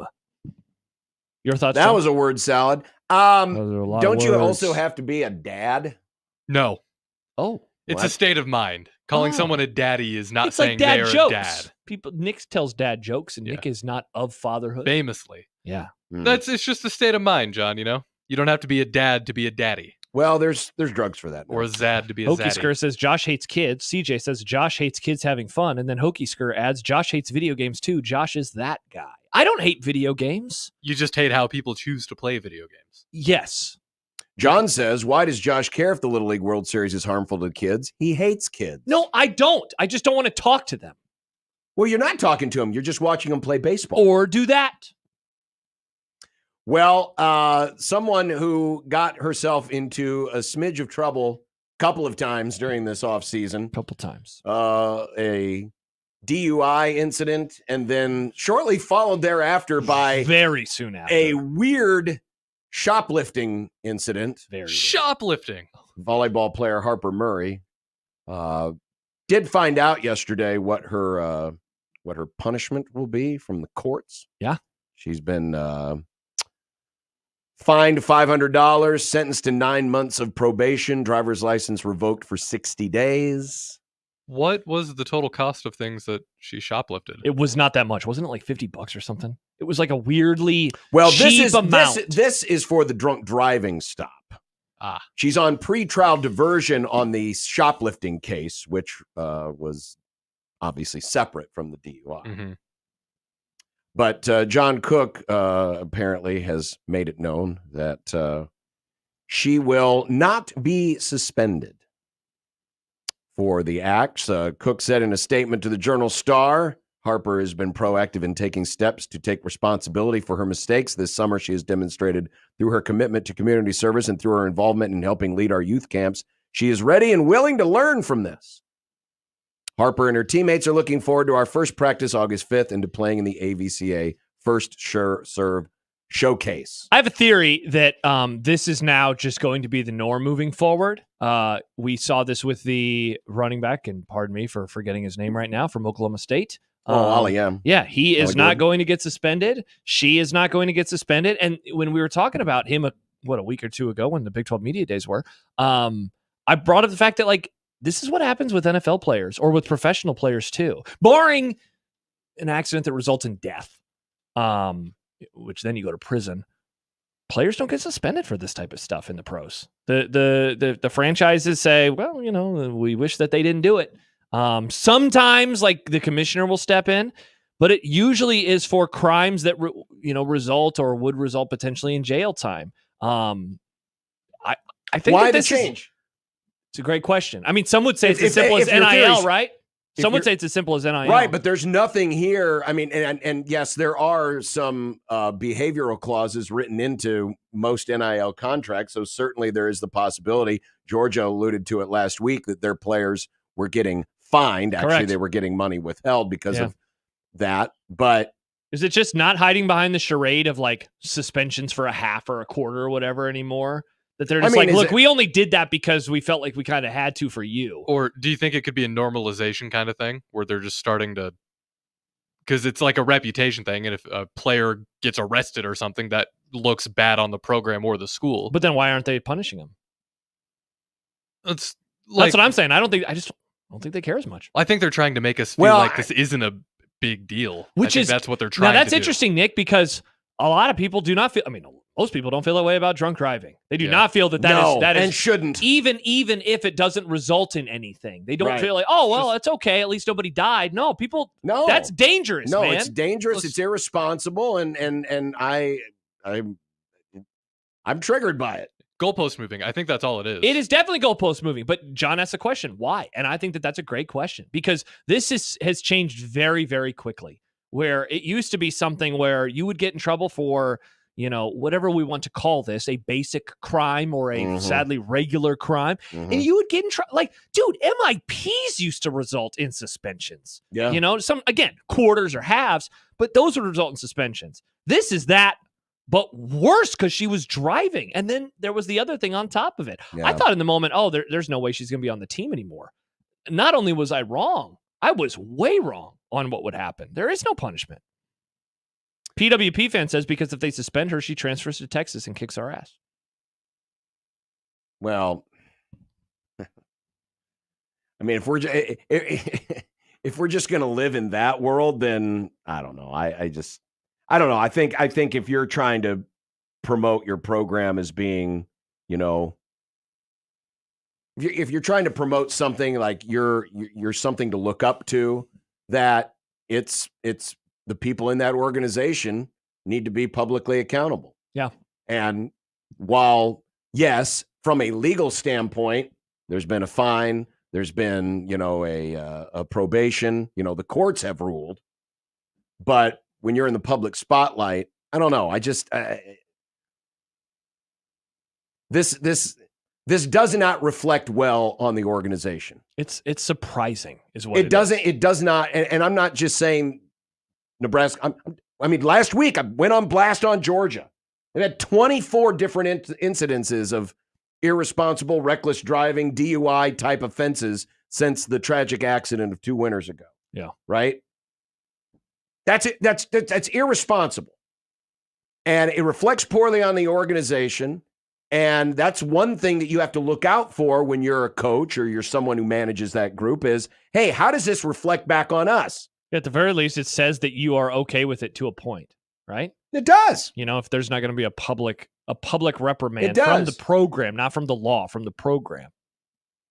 And that's the punishment you face when you're in the public eye. If you want to promote yourself and be in the public eye, there are certain behaviors that you have to uphold. Yeah. If you want to enjoy that status. But I don't know if this is, a trend or what, but I don't think these types of moves reflect well on the organization. And that's part of the reason why you execute the punishment. Yeah, it's also for the player. Yeah. But it's also to send a message that, hey, we're above this. We're supposed to be better than that as an organization, as a group. Michael Bruns will join us next.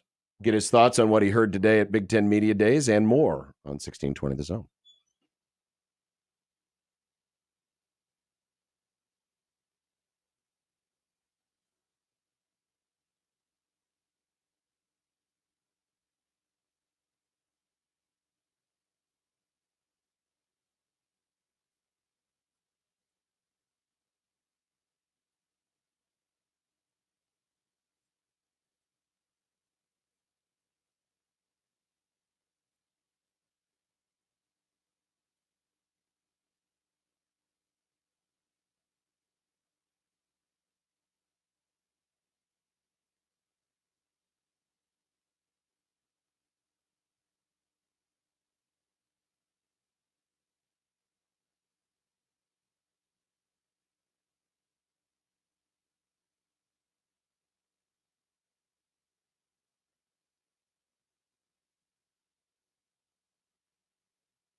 Here's a story of a man named Brunsy who covers Husker sports, boys and girls, like football and basketball, even weightlifting, like front squats and curls. Then one day, good old Brunsy called a talk show, and acting on what they thought was a hunch, John and Josh wanted to start a family.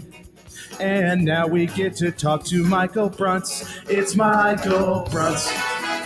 Michael Brunts. Now we get to talk to Michael Brunts.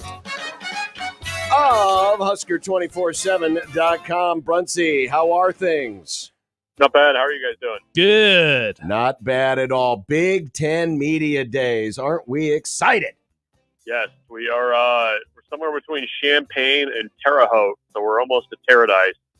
And I'm ready for Big Ten Media Days. Just digesting all the coverage out there.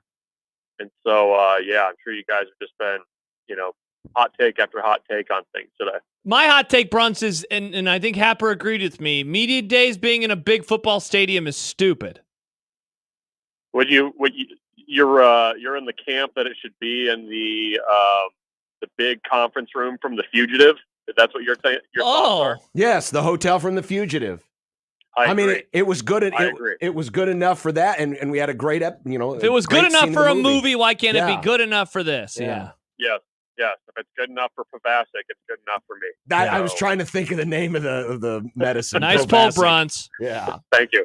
Nebraska's picked 8th in the preseason polls, both the Kings of the North and Cleveland.com. The conference has now got 2 official preseason polls. Nice. But so what do you think? Because I think a lot of people agree. Our voters agreed yesterday. I asked the question if this was too high, too low, or just right. And they said just right. 68% say it was just right. I think a lot of people in our line of work probably think that's the right range. So in your opinion, Michael, what is the ceiling and what is the floor above that number 8? Oh, that's a good question. I don't know, maybe like 6, maybe 5. I mean, it's interesting. Like Nebraska, when you kind of look at all the teams, and it's just still weird to me to look at all the teams. They've got a pretty favorable run through there, and I knew that. Like we've talked about that for months about how, the opening part of the schedule is really favorable if they can get things rolling early, but it is, and there's a chance for them to, like my sense nationally is that Nebraska is kind of firmly in that potential dark horse box of teams. And I mean, I think, when you look at the way that they kind of drew teams for the schedule and things like that, I mean, I think Nebraska can get up into the 6 range, the 5 range if things kind of, break right for them. I mean, what do you guys think? Like, if you get to the 4 or 5 spot, you're firmly on the bubble, right? Which I guess we're calling it the bubble for the playoff. Yeah, might as well borrow a term from basketball. Sure. So, I mean, I think that's an okay place to be. I think there's also a floor there of probably like 12th, 10th, 12th, somewhere in there. I mean, I think Nebraska has a chance to kind of, they're in like the middle point of a level where they can kind of go back and forth in there, but I think there's more of a ceiling there than there is a lower floor, if that makes sense. Yeah, and Bruns, the thing that I was thinking about when I saw the preseason poll come out and kind of going off of what you're saying now, I'm just trying to figure out what that means record-wise. Like 8th place in an 18-team league. I would guess, and I'm just talking Big Ten records right now, I would guess that puts you somewhere in the range of 5 and 4, maybe I guess 6 and 3, but it just seems like there'd be a lot of teams to be 6 and 3 or better starting at 8. So I'm guessing that would put them in the 5 and 4 range. Would you agree? Yeah, I mean, I think if you're in that spot in the Big Ten, I think you're probably looking at like 7 to 8 wins. Is that like overall? I mean, is that fair? Yeah. Like I think that's kind of what Nebraska is. I mean, I have read that they're kind of getting the July Kool-Aid where you maybe add another win on there, tack another win on, just because it's that time of year. But I do think around 500. Maybe a game or 2 over is probably a realistic option for Nebraska. But again, you're going to have to do a lot of work early to get to that point. One of the things that's kind of hard about a question like that, and I've actually just found something.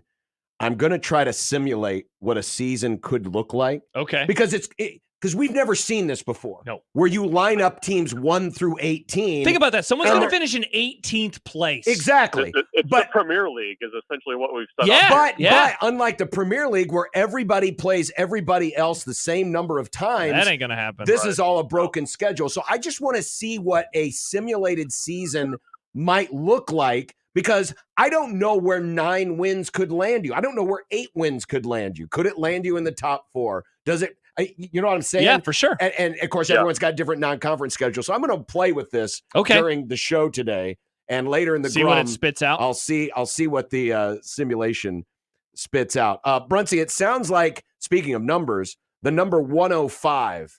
It sounds like that's going to be the roster limit. That's being reported today across college football, that it seems like, we're going to get that number settled on. The Big Ten wanted more, and so did Nebraska.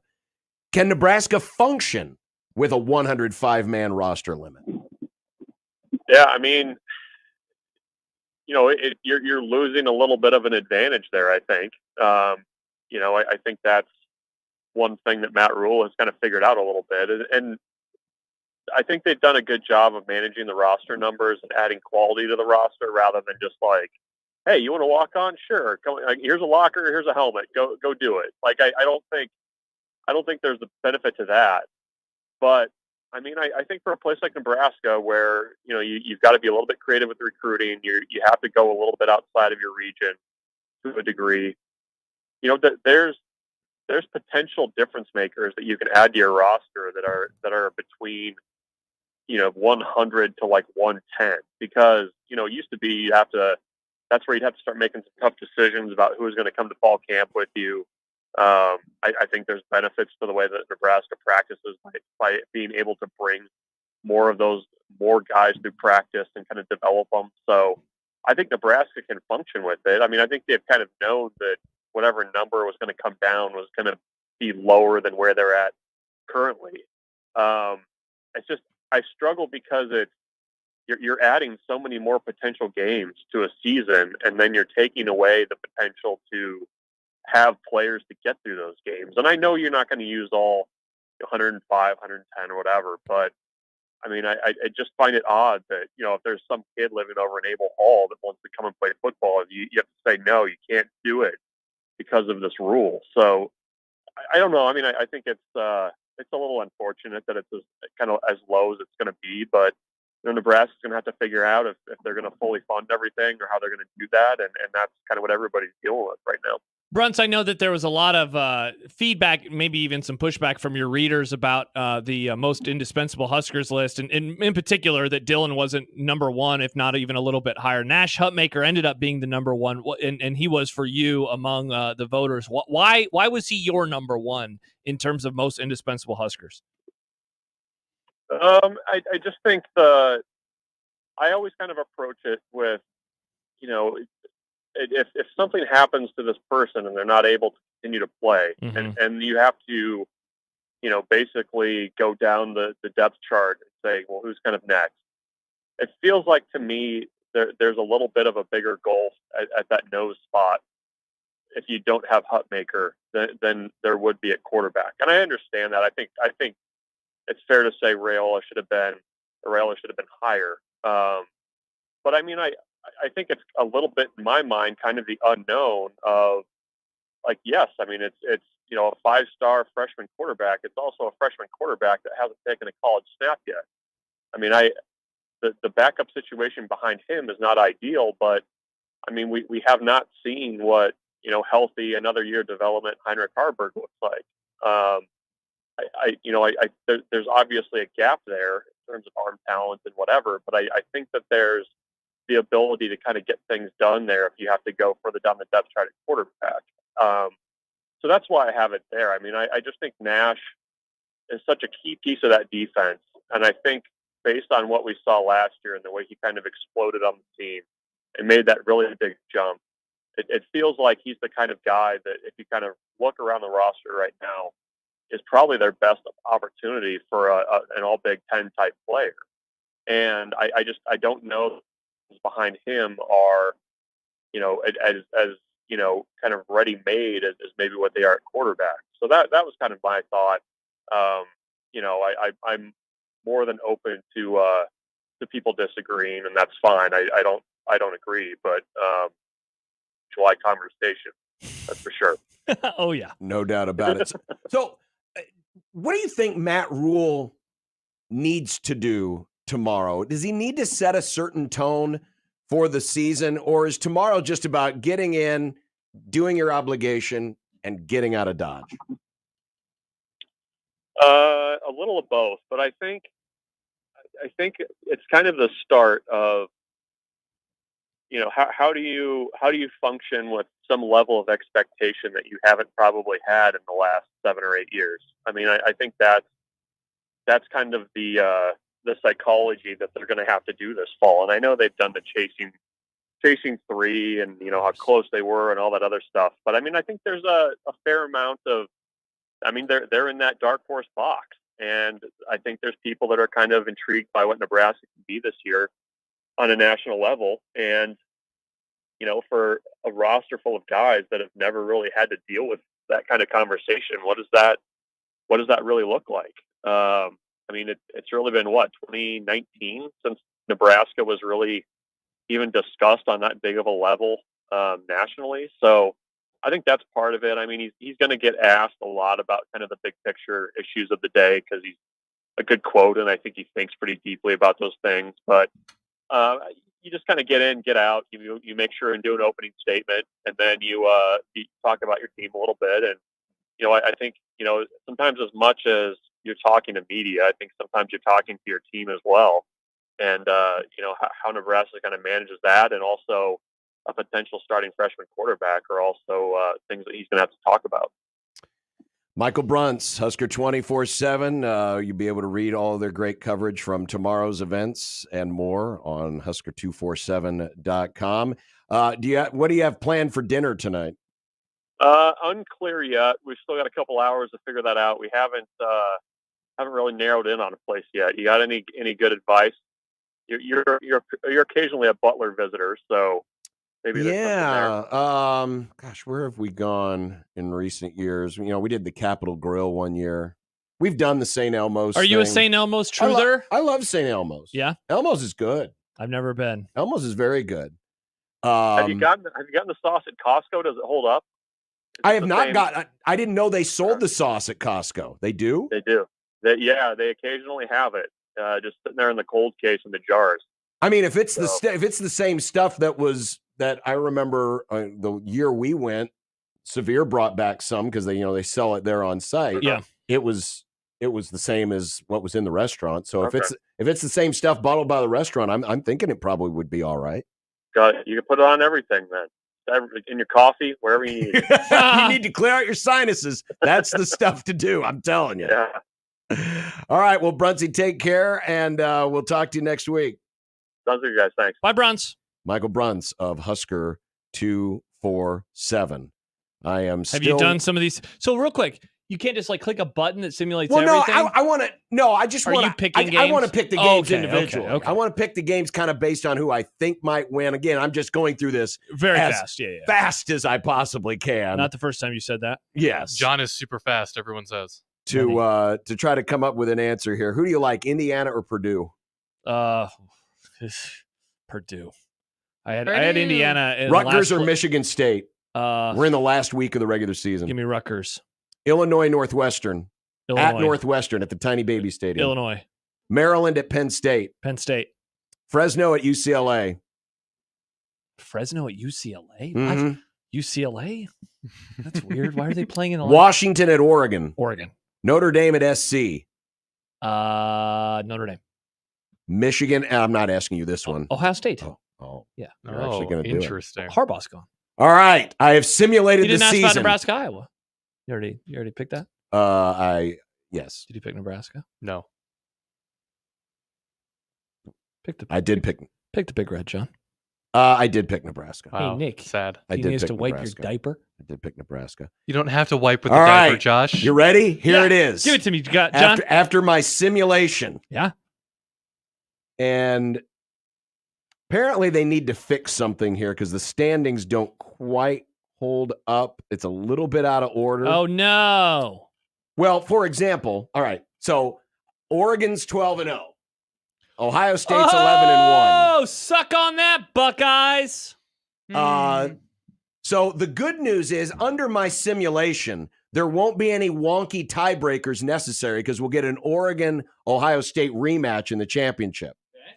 But we have a three-way tie for third at 7-2, featuring Iowa, Rutgers, and Penn State. Then why is Michigan there? We see, again, it's a little wonky. It's a little off. They're a little off. Okay, I see. Yeah, for some reason, they haven't organized it very well. And then, all right, so we're down to 6th place, right? Yep. Michigan, USC. They're the only two 6-3 teams. All right, so that's your tie for 6th place. Then you'll have... Nebraska was in the next... So the tie for 8th place. And Nebraska was a part of that. And these are all 5 and 4 teams. Washington, Maryland, Nebraska. So that was 3 teams. So the top 10 are teams better than 500 in conference. Correct. Interesting. And then Wisconsin all by themselves at 4 and 5. Oh, congratulations. And then Illinois and Purdue at 3 and 6. Michigan State and UCLA at 2 and 7. Northwestern and Minnesota at 1 and 8. I have no faith in PJ Fleck apparently. And then Indiana at 0 and 9. Yikes. Okay, so that's a good exercise because it shows that if you're a 5 and 4-ish team in league play, you're in the upper half of the conference. 6 and 3, you're a few spots higher. 2 losses or better. That's where you're in playoff conversation. 2 losses or better. Yeah, that's in conference. I didn't go over the overall records, but 2 hot losses. 2 hot losses. But I want it because we have no idea how these standings are going to look. No, exactly. Because you're totally new. You're going to have a lot of ties. Again, so we participated in the exercise, the zone media poll, and it is weird writing 18 period and then the team name. For me, it was Indiana. I was like, wow, there's going to be a team that finishes in 18th place. Scott Frost has to be so happy that he never coached in this era of the Big Ten. Nebraska would have finished in 16th place. Well, they would have figured out a way to finish 20th. So in this exercise, Nebraska would have finished in a 3-way tie for 8th place. All right. With Washington and Maryland. They would have gone to a bowl. They would go to a bowl. And again, I just went through this very quickly, so this isn't what I actually think is going to happen. You just wanted to see what it looks like. Just kind of spitballed it. I like it. A little bit. I like it. But in this scenario, you would have 4 Big Ten teams with 10 or more wins overall. Ohio State, Oregon, Iowa, and Penn State. So those are your teams competing. Those are your playoff. Those are the playoff and playoff adjacent teams. Playoff and playoff adjacent teams, yes. Yeah. To be in the mix. Interesting. Mm-hmm. By the way, if you want to do this fun exercise yourself, you can go to playoffpredictors.com. Fun. That's fun. I love predicting. And you can simulate your own season. I love predicting almost as much as I love counting down. You know where else I can simulate my own season? College football 25. Too bad you're not doing that, Nick, and you're instead going to class. By the way, this is my science grade. Real quick, Josh. This is the reason why I didn't use the randomizer function. Yeah. Because under the randomizer function, Indiana wins the league at 8-1, followed by Illinois at 7-2. Then USC and Minnesota at 6-3. Ohio State goes 8-4. Classic grind day. And Oregon goes 4-8. Geesh. With Iowa and Michigan at 3-9. Wow, everyone's on the hot seat. That's why I didn't use the randomizer. Take me back to the simulation where Iowa State was in the championship. Oh, that's a different simulation. Sorry, Nick. Well, coming up next, speaking of football and football schedules. Still so far away. There is a league out there that claims that they have the toughest non-conference schedule in the country. We're going to take that to task and find out if that's actually true or just a bunch of hot air. Wow. On 1620 The Zone.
Real quick, putting a bow on a conversation we were having a little bit earlier about athletes getting in trouble and suspensions, and how one of my theories that I'm kind of proffering is that we're in a new era and this isn't going to happen anymore.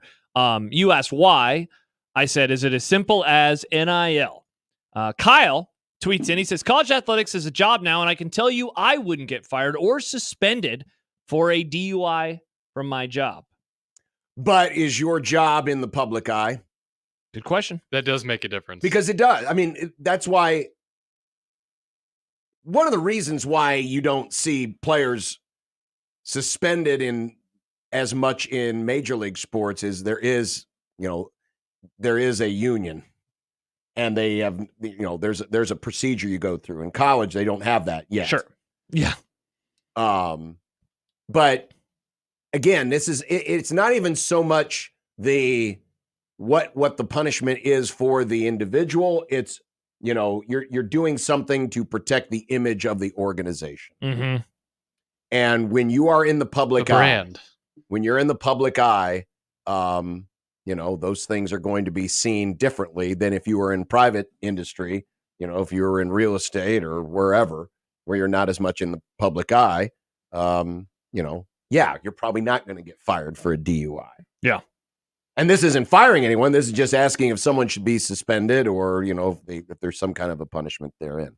I don't know. But it is interesting that there are folks who, have kind of changed their tune on some of this. Well, on to other things. This week is also ACC Media Days. I bet the Florida State and Clemson sessions are real exciting. Oh, yeah. There is a banner that has been hung up at ACC Media Days, and it's an official ACC banner because you have the ACC logo, all the team logos, and it proudly proclaims toughest non-conference schedule in the country. What a weird flex. It's a very weird thing to brag about, Nick. That was my reaction to it, too. Is it? Or if you're a conference that's trying to, sure, get teams in the playoff, this is the type of pitch. Yes, this is definitely, you have to make. Hey, look, we're challenging ourselves out of conference. Exactly. Yeah, I guess that makes sense. Because you're trying to help feed the perception. You're trying to feed the perception that, hey, we're challenging ourselves more than those other leagues are. So hopefully we get the benefit of the doubt come playoff time. So while, it does sound like a very oddly specific, maybe weird flex, we're in different weird times now. They say this is a restaurant, not a bakery. Because of cupcakes. Well, I saw that and I was like, well, interesting. I'm curious if there's actual fact behind this. So what did you do? Well, I went and I looked at every Power 4 non-conference schedule. That's wild. John's a sicko. That is some sicko behavior. John is trying to say, give me my summer forever. And then he goes and looks at non-conference schedules for Boston College and Syracuse. Boston College. I don't believe it. Well, great content, though. Thank you, John. Thank you. It's going to be a good segment. I'm excited for this. You all want the football content. I'm giving you the football. Well, no, I want more baseball, actually. Tovar had a walk-off. Don't worry. Night. Next March, 12 innings, Josh. We'll do the toughest non-conference baseball schedules in the country. Red Sox. Wow. So here's what we have discovered. We'll start with the ACC because they made the bold claim. Okay. Now, I want to kind of ask about the way in which you kind of put together the good and the bad of this in terms of top 25, et cetera, et cetera. So, top 25, I used my new friend Kay Ford, who's the Nick, second. when are we going to book Kay Ford for the Grum? Who's the cousin of Bart. I follow Kay Ford on Twitter. Yeah, let's see if we can get him on the show. I want to talk to Kay Ford. Hey, Kay Ford, you down? So we use the Kay Ford ratings as our guide. And so what I did was I wanted to identify games against teams that are in the Kay Ford top 25. Okay. Then obviously I counted up all the Power 4 games. And real quick, does that count the top 25 games too? Or is it just? Yes. Okay. So there are, presumably, let's remove G5 for just a second. If there are 8 top 25 games, that would slide into that 23 number as well. Yeah, because I don't believe Kay Ford has any group of 5 teams in his top. So 25. there would be, okay. So it's, keep going. I just want to make sure. Yeah. So also I identified the FCS opponents. Sure. Yeah. And any team rated 100th or worse in Kay Ford's ratings. Were there any power schools rated 100 or worse in his in his 134 team ranking. Any super crappy teams? It looks like the lowest rated Power 4 conference team appears to be Vanderbilt at 84. Okay, so no power schools below 100. I believe. Also, tough look for Vandy. Yeah, I believe that is correct. So, okay, that's what we did. So the ACC, and the ACC is a little weird because they have Notre Dame. Because Notre Dame, because of the scheduling alliance, they play 4 ACC games every year. Yeah. So the numbers here are going to be a little weird. Plus, Florida State and Georgia Tech are playing this year, but it is not counting against the conference. What? I didn't know that. Yes. So wait, the week 0 game's not even a conference game? It is not counting against the conference standing. What the hell? This has happened before in this stupid league. And the Big 12 I will has study a couple, this dumb league. The Big 12 has a couple of games. Yeah, they do. Yeah. Arizona and Kansas State, I believe. We'll see it here was in a minute. non-conference. Yeah. Dumb. So those are counted down below in what I call the Notre Dame or non-conference conference games. Nice. Okay, I was wondering what NCC. That's what that means. Non-conference conference games. So the ACC in 62 non-conference games, and I take out the Notre Dame. Yeah. Right? And I take out that wonky Florida State, Georgia Tech game. So the ACC has what I would call 62 true non-conference games. Okay. Real quick, Max writes, John, I noticed you have Memphis bolded in FSU schedule, AAC Power Conference. That's a mistake, right? Memphis should not be a bolded and italicized team because they are still in the AAC. He worked really hard on I this. did. I guess I made a mistake. Hey, it's okay. John, I made a mistake. We all make mistakes. Hey, this is why I hate you, college football, because you've messed everything up. It's okay. I can't tell you how many things I had to look up. You did a good job. I had forgotten. We're proud of you. This doesn't diminish your hard work. Thank you, Max, for catching that. It should be 22 Power 4 games. All right. So thank you for catching that. Okay. So there's 8 games, 8 non-conference ACC games will be against top 25 teams. Okay. Boston College is playing at Missouri, Cal's at Auburn, Clemson in Georgia. Boston College. Florida State are some of the examples. Tennessee is, or NC State is playing Tennessee. Wake Forest is playing Ole Miss. Okay. So there are 8 games that the ACC is playing non-conference against top 25 teams. All right. 22 against Power 4 competition, 15 against the FCS, and 14 against teams rated 100th or worse. The dregs. The dregs of FBS football. And remember, ACC is a conference that plays 8 conference games. So they have 4 non-conference. Correct. Okay. Big Ten. Good news is the Big Ten and the SEC don't have any of these weird exceptions. Thank God. So there are 54 total non-conference games. 6 feature top 25 opposition. Okay. Michigan, Texas. Oh, USC, LSU. Purdue, Notre Dame, UCLA, LSU, USC, LSU, USC, Notre Dame. Shout out to USC. And Wisconsin, Alabama. Nice. 18 Power 4 games. Okay. 12 versus the FCS. And 15 games against teams rated 100th or worse. The dregs. So rude. That's the Big Ten. What if they heard you say that? Dregs! One of the dregs is probably listening right now. Big 12. Sorry, dregs. And again, you've got a couple of games that are conference, non-conference games. To be fair to the Big 12, it's because of realignment. It wasn't realignment that got Florida State playing Georgia Tech in a non-conference. K-State and game. Arizona were scheduled to play. They're keeping it on the schedule. Utah, Baylor, same thing. Okay. Big 12 only has 3 top 25 non-conference opponents this year. Houston is at Oklahoma. UCF is at Florida, and West Virginia is at Penn State. Yeah, now part of that too is that some of the teams like Iowa's not in the top 25. Nebraska's not in the top 25. So it just hurts you a little bit. 14 of their 44 non-conference games are against the Power 4. 14 are against the FCS. Only 6 are below 100 in the rankings. Only 6 against the dregs. That's nice. And again, Nice. those 4, I mean, they're technically 2 games, but because each opponent is counted twice, there's those 4 that are non-conference conference games. And now to the SEC, where it just means more. It's more colors for sure. A lot of colors.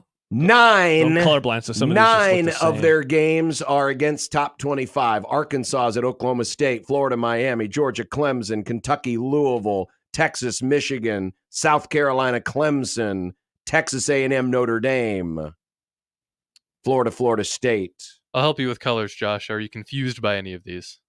I mean, I'm figuring it out. 20, Top 25 and below 100 look the same color to me. 20 games against the Power 4. Okay. 15 against the FCS, and 21 against teams rated 100th. Wow, that's the most dregs. Now, keep in mind, the SEC plays 4. That's true. Each team plays But 4 so did the non-conference ACC, games. and they had fewer dregs. Well, Dreg boys. so Dreg pilled. let's put them all side by side, Okay. right? So we can look at everything equally. So, if you want to get your calculator out and let's do some math. Okay. ACC has 8 out of their 62 against top 25. Now, we're going to stick a pin in that for just a minute because I'll get back to that, but that's 8 out of 62. Okay. So what's that? 12.9. Good math. SEC is 9 out of 64. This is top 25 non-conference. 14. 14.1. Big Ten is 6 out of 54. That's going to be small. 11.1. And the Big 12 is 3 out of 44. That is 7%. So the ACC does have, ACC and the SEC are basically the same in terms of playing the upper Wow. crust of Tell that to Florida State. top 25. However, and again, stick a pin in this because this does not, those top 25 games do not count Notre Dame. So the ACC number is actually higher. So Why didn't you count Notre Dame? well, I didn't count it because that's the scheduling alliance. I was just looking outside of that. Okay. But if you count Notre Dame, Which you should for Which you top should. 25 games. because it will. So the ACC is kind of getting They're away getting a with the boost. technicality For sure, but because they do have a scheduling alliance but with they Notre Dame. play them. Correct. They do play them. They do. So maybe it means more for the ACC instead. And if you play them and you have another non-conference power game, then that means that if you're in the ACC, you're playing 10, which is the same number Nebraska is playing. The ACC does have more Power 4 games than the SEC does. Yeah. They have the same number of FCS, and they have far fewer below 100 games. Yeah, and if you do the raw percentage because of the because they play so many more non-conference games, their FCS percentage is pretty much right in line, or if not better than the Big 12 or the Big 10 rather, in the Big 12. Correct. Wow, they told the truth They told the truth, and I'm guessing with that a funny banner. they're counting Notre Dame because it. They should. And they should. Yeah, I would say. I only didn't just so I could. No, it's nice that you divided them. I think that was really divided smart it of you. out. But then it emphasizes, wow, they did actually a pretty good job. They did do a pretty good job. Do you think that was on purpose, or do you think they knew? No, Do you they think probably did the same discovered stuff? it is what it was. Now, Yeah. like the ACC, and I know we got to go to break for Mr. Purdue, but they always play Florida in the non-conference because Florida State plays them. They always play Clemson. Oh wait, no, they don't. They don't always play Clemson. They always play Georgia, excuse me. So like they always have those games built in. Clemson always plays South Carolina. Is what I was trying to say. So they always have these power games. That's 3 non-conference matchups that they have built in every single year. You throw Notre Dame in, and you're cooking with gas. You know who really looks bad in this? Big 12. The Big 12. Big 12 looks horrible. Now, part of it, again, is that Nebraska, if they were a top 25 team, that would be a nice little bonus for them. Iowa's not in the top 25. That'd be a bonus for Iowa State. But still, that's just 2 games out of the others. Right. It's a pretty rough look. And with that many teams now, that's a lot of teams. Now, of course, we have no idea how the actual season's going to play out. Maybe teams like Nebraska and Iowa, do better and thus boost up the Big Ten's non-conference. But at least going into the season, the Big 12 definitely has the least resistance path for its teams, which could come back to haunt them come playoff selection time. That's why when you're trying to compare 10-win teams in one conference to 10-win teams in another. Set the over-under at 1.5 playoff teams, and I go with the under right now because of that fact. All right. Well, we'll hold on to that. I'll tweet some of these out later tonight when I get home. All right. And correct the one. And thanks again, Max. I believe it was Max. Yeah, caught that. Memphis. Thanks for catching that on Memphis. Yeah. When we come back, it's 25 teams and 25 Grums, and Purdue is today's team on 1620 The Zone.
The countdown is on.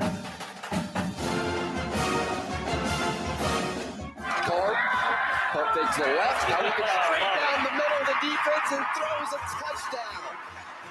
The day for the tight end so far. It's Garrett Miller. 1st and 10.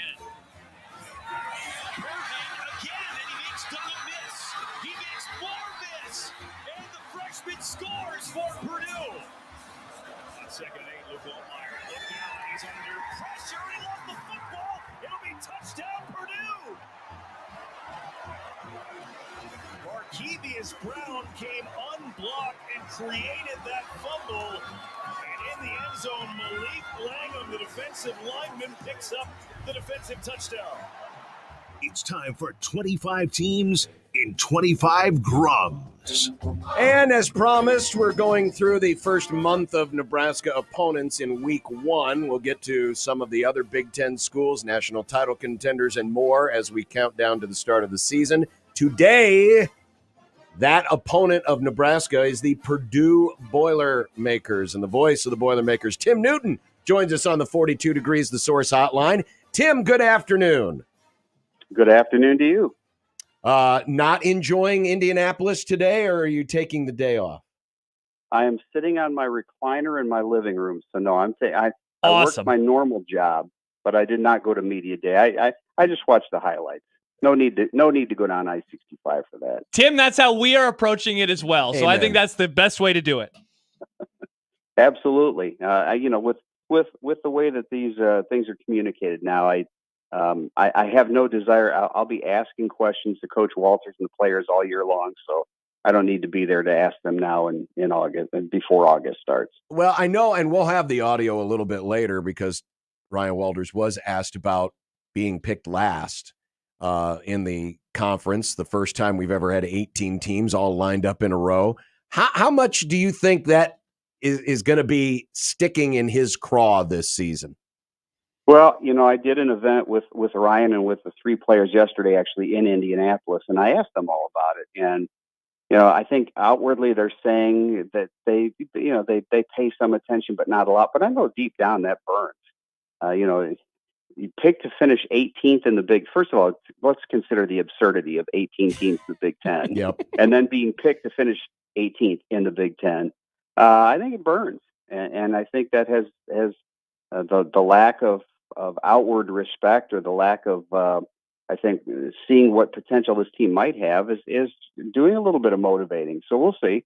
It all comes down to what happens on the field. But I think these guys, even though they say they try to shut it out, and they probably do, I think it's hard not to see that. And if you don't see it, your friends will certainly see it and tell you about it. Tim, read quite a few articles about this team earlier today, prepping for this segment, and pretty much all of them mentioned the transfers, the number of players being brought in, and how big of an impact those guys are going to need to have. Has that been like the storyline of this offseason, is just another influx of players that were formerly at different schools? You got 37 new players, and you got 27 came in January. So, yeah, when you talk about turning over basically a third of your roster, you've got to get those guys integrated, and you've got to figure out who can help and who can provide impact from day one. So yeah, that's a huge story. And I think going forward, you'd like to cut that number back. I don't think they want to come through with 37 guys in the portal every season going forward. But right now, they're in the position where you've got to get more competitive more quickly, and that's just the reality of where Purdue is right now.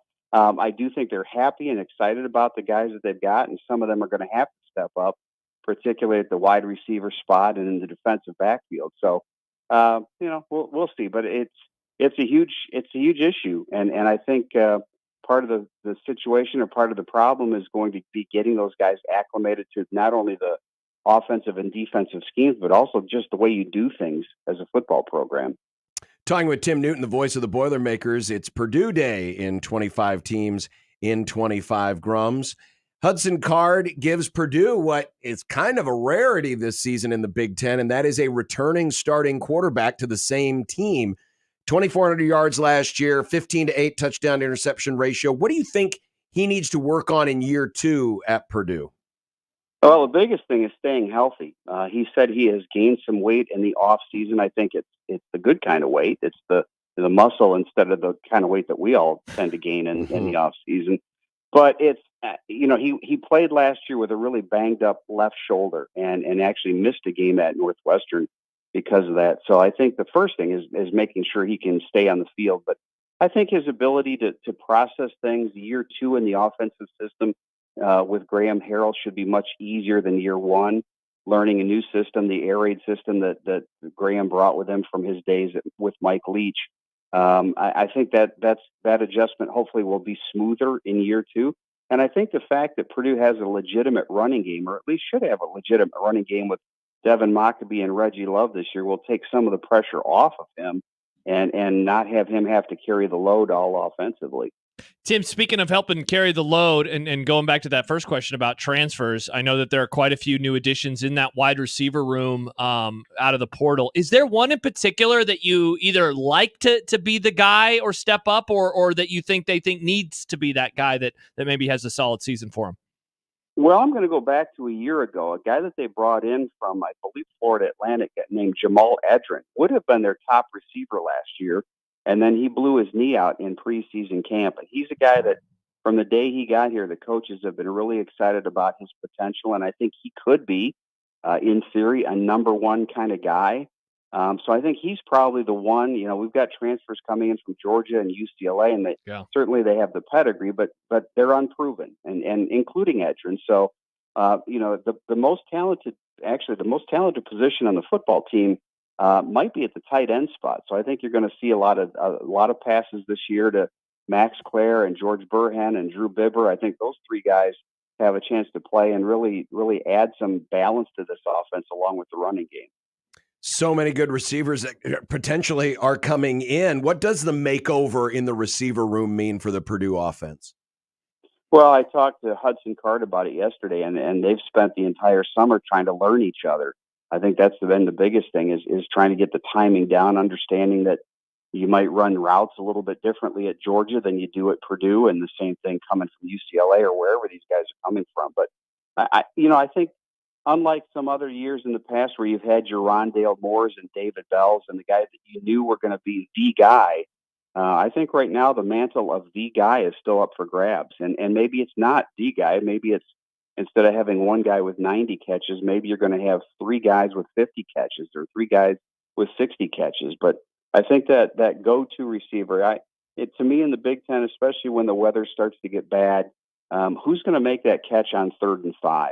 And when you've got a defense right up in your face, who's going to be able to get free, get away from press coverage, and make that catch? And that's going to be a big key to whether this team can be successful in 2024. Tim, other side of the ball, and help me out with this player's pronunciation, but is it Jera Ojita from Franklin College? Works for me. Okay. Yeah, you got a month and change to figure it out. I got to tell you, it's July 23rd. I'll start looking at rosters and pronunciations the first day of practice because as we've talked throughout the years, they're not yours until they show up on campus and put pads on for the first time. 100%. But I think that let's say it's good for now. All right. So I wanted to ask about him because is he just a cute story, Franklin College D3 player who had a really good career there at Franklin College, but he shows up in a lot of the things that I've read about the team throughout today. The big jump in competition. Should we expect anything from this guy? If you ask me in about 3 weeks or 4 weeks, I'll let you know. It's one of those, and I think that's the case right now with a lot of guys coming in, a lot of guys coming in through the portal. You just have to see him in pads, and see when they can go. He looks the part, and you mentioned he's got a good pedigree, and numbers are numbers, but there's a big jump from one division to the next, and I think the one thing I know about Ryan, he'll get an opportunity. Ryan Walters will give him every chance to succeed. And I think that's been one of the things we've seen in Ryan in his year plus here is guys get the opportunity to show what they can do. And we don't have anything really set in stone heading into fall camp. There are a lot of positions right now that are up for grabs. Dylan Thieneman will be a starting safety. Cajun Jenkins will be starting. I could name 3 or 4 or 5 guys, But I think other than that, there are right now a lot of starting positions that are up for grabs on this team. Hey, Tim, speaking of a jump, Ryan Walters, obviously we know about his defensive pedigree. Year 2 at his previous stops has been really good on defense. Is there a confidence that with some starters back on that side of the ball that they're going to be able to improve markedly from the 105th in points per game unit they were a year ago? Well, that's the hope. And I do think that will probably, if you're looking at improvement from one side or the other, I think the defense will have to show and probably will show the most improvement. And it's a system that's a little bit different. What he runs here is a little bit, I think, harder for some guys to pick up. And talking to some of the people in the offseason, I think there seems to be a little bit more familiarity and a little bit more confidence in what they're doing right now. So instead of thinking, you can just play.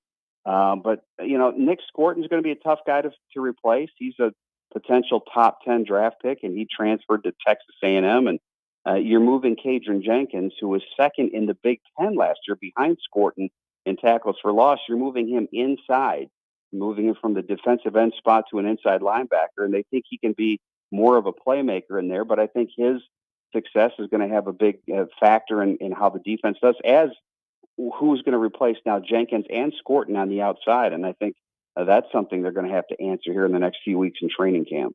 It seems like, Tim, that even though there was only 5 defensive starters back, there's at least one really high caliber player at each level of the defense. At least something you can build around, especially you just mentioned Jenkins getting moved to inside linebacker. Is that a sign of hope that, hey, we've got good dudes at each level. We just now need to surround them with good quality players to, make this unit whole. I would agree with that. And I think that goes for a lot of different positions, both offensively and defensively. You look at that offensive line, which last year was really racked with injuries. There's a lot more depth right now on that side of the ball. And on the defensive side, at all 3 levels, you mentioned you've got guys that you can build around. I mean, you've got Dylan Thieneman was about as good as could have been expected last year as a true freshman, and he'll get better in year 2. And he's like that defensive quarterback out there. He plays, for people who haven't seen Purdue play, he plays about 30 yards off the line of scrimmage. He looks like he's fielding a punt, and yet he's up there and among the leaders in tackles for loss and for interceptions. And he's a playmaker, and he's a really smart kid. He's an engineer, has a near 4.0 grade point average, and he's just that all-American guy that you love to have in your program. Tim Newton, the voice of the Purdue Boilermakers. This much I know as we start this exercise this season of just going through and looking at all the different teams. Tim, I'm going to make a prediction. Josh, you can put it on the list. Purdue will not finish 18th in the Big Ten Conference this year. From your lips to God's ears. I think I would agree with that. And I have no idea. You look at the schedule this year, Purdue's got to play Ohio State and Oregon and Penn State and Notre Dame and Wisconsin. Purdue hasn't beaten Wisconsin since early 2000s. It's been 20-some years since Purdue's beaten Wisconsin. You're going to have to win a couple of those games or at least win the other games in order to get to a bowl. I think for this team right now, in this schedule, 6 wins would be an accomplishment. Oh yeah. But I think if they can be competitive in every game, and I do think Ryan, if you look at the kids he's got lined up to sign this coming year and what he brought in last year, I think he's shown that he can recruit at both the high school levels and through the portal. And I think the program is trending right. You just want to build momentum now in year 2. 4-8 certainly was not what he wanted, and it's not what the fans wanted. But I think there's hope for the future. But you've got to show it on the field and show to recruits that we are building something in West Lafayette. Tim Newton, the voice of the Purdue Boilermakers. Tim, we appreciate it. Thank you much. Thanks, fellas. Look forward to seeing the Huskers in September. Thank you, Tim. It will be coming. It will be coming in September. Dude, September the 28th. He said it. This schedule, 6 wins, that would be impressive as hell. They have a weird start. So they play Indiana State on the first Saturday.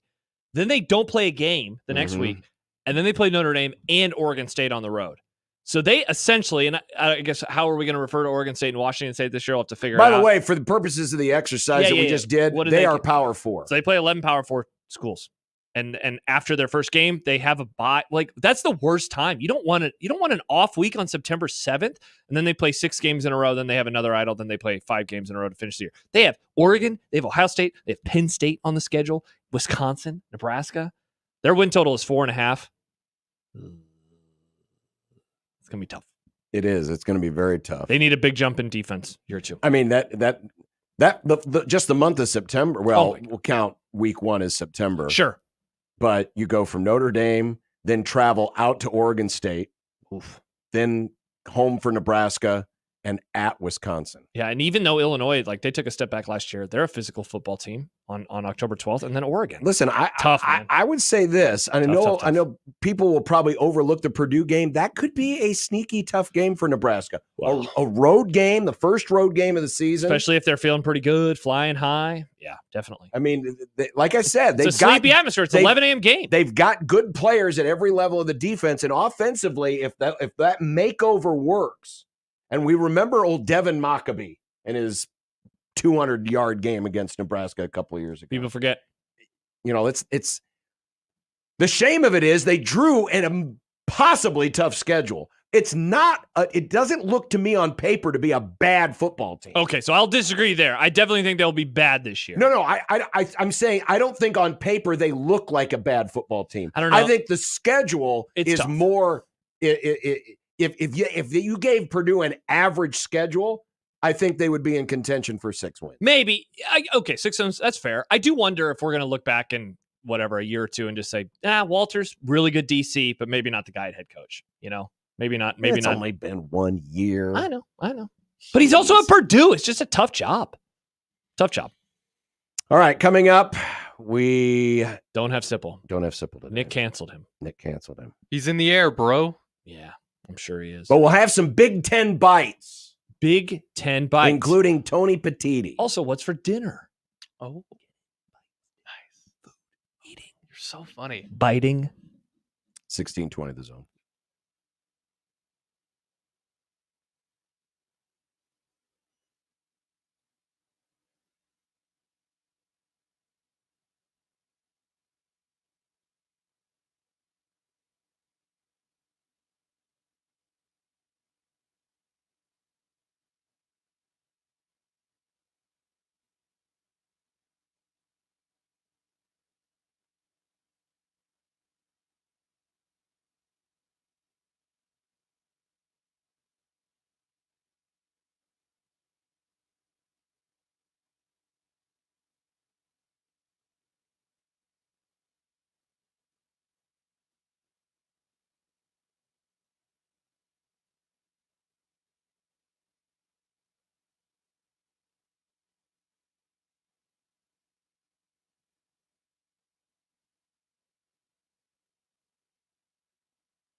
Hey, if anyone wants to email Nick Grimm, Nick at 1620thezone.com. That's it. Has you covered. Yeah. Say, let him know what you think of the fun new graphics that he's making. Or any They look video fun. content that you might like. Maybe, the production quality of the show, good or bad. Yeah. Anything that you like or dislike, just let him know. Nick at 1620thezone.com. And if your answer is John or Josh, I can't replace them. I'm sorry. I don't have that authority. Well, thank God for that. Just put like a sticky note over the quadrant their face is in. There you go. Okay. Still to come, we're going to hear a little from Tony Petitti. He did comment on the roster limit size. Yeah. And some other items of note, including expansion. Yeah. The dumbass stupid, as we've come to call it. Uh-huh. That'll be coming up in the happy hour. Steve Sipple not with us today because he's somewhere in the air. He's not with us? He's somewhere in the air. Oh. He's in the air, bro. Friend of the Grum, Todd Furman, who joined us last week on the program as part of dropping that Big Ten preview podcast. Yeah, I still have the SEC one to listen to. It's like 3 hours long. Only? Yeah, I have a take, by the way, on a school in the SEC that I don't remember if they're in 25 teams, but I'm very excited to. When we get to our predictions week of the first game, I have a take about a team in particular who's going to make the SEC championship game. A little against the grain. Everyone has Georgia or Texas or Bama. I'm going against the grain. I'm going with the team outside that list. Missouri State. No, they're not in the SEC. That was my next question. Yeah. Missouri is, though. Missouri. Anyway, what did Missouri Todd is. say? Furman tweeted out over the weekend, quick back of the napkin math tells me finishing as the 5 seed, meaning the 5 seed in the new 12-team playoff, might be the single most advantageous position to be in when the dust settles. Because you get to play a G5 opponent at home. You're assuming that the G5 is the 12 seed. G5 champion will be the 12 seed. Which probably accurate. I would say 9 out of every 10 years, probably. I would say 99 out of every 100 years, actually. But well, we ain't going to have a 12-team playoff for that one. That's a good That point, much I can John. promise Excellent you. point. Also, potentially avoiding the SEC and Big Ten champion in round 2. Excellent point. Which because you would likely play The SEC or the ACC or Big 12 champ. Correct. Because you'll play the 4. No matter what happens, Yeah, if you're you'll the play the 5 and 4 you seed. win, you play the 4 seed. Right. And so most years, that will probably be one of those conference champions. I'd say that's a pretty solid benefit. It's like last year it would have been Georgia, right? Georgia was the highest ranked non-conference champion. They finished 5th or 6th because they were behind Florida State. No, never mind. Who the hell? No, it would have been them. I'm trying to figure out because the extra power conference is throwing me off right now. It would have been Georgia. And so Georgia would have won, and then they would have gotten to go play at the 4 seed. Yeah, it's a hell of a benefit. It's a really solid benefit. I mean, it still is a better benefit to be a top 4 seed because you're playing one fewer game. Yes. And all you have to do is win one to get to the semifinals versus being the 5 seed. You have to win twice. But from a standpoint of if you miss out on being a top 4 seed, it's a hell of a reward. At the very least, it's a hell of a reward. Yeah. Right? Because you get, so if it's G5, and especially now, and we've talked about this before, the group of 5 has sadly taken a pretty massive step back in recent years, not because of their own doing, but because a lot of their best teams are now in other conferences. They're in better UCF, Houston, etc., BYU. Well, and this goes back to something we talked about earlier when it was we discussed the validity or if there's a disadvantage to losing a conference championship game. Assuming that it's a Big Ten or an SEC team that's in this position.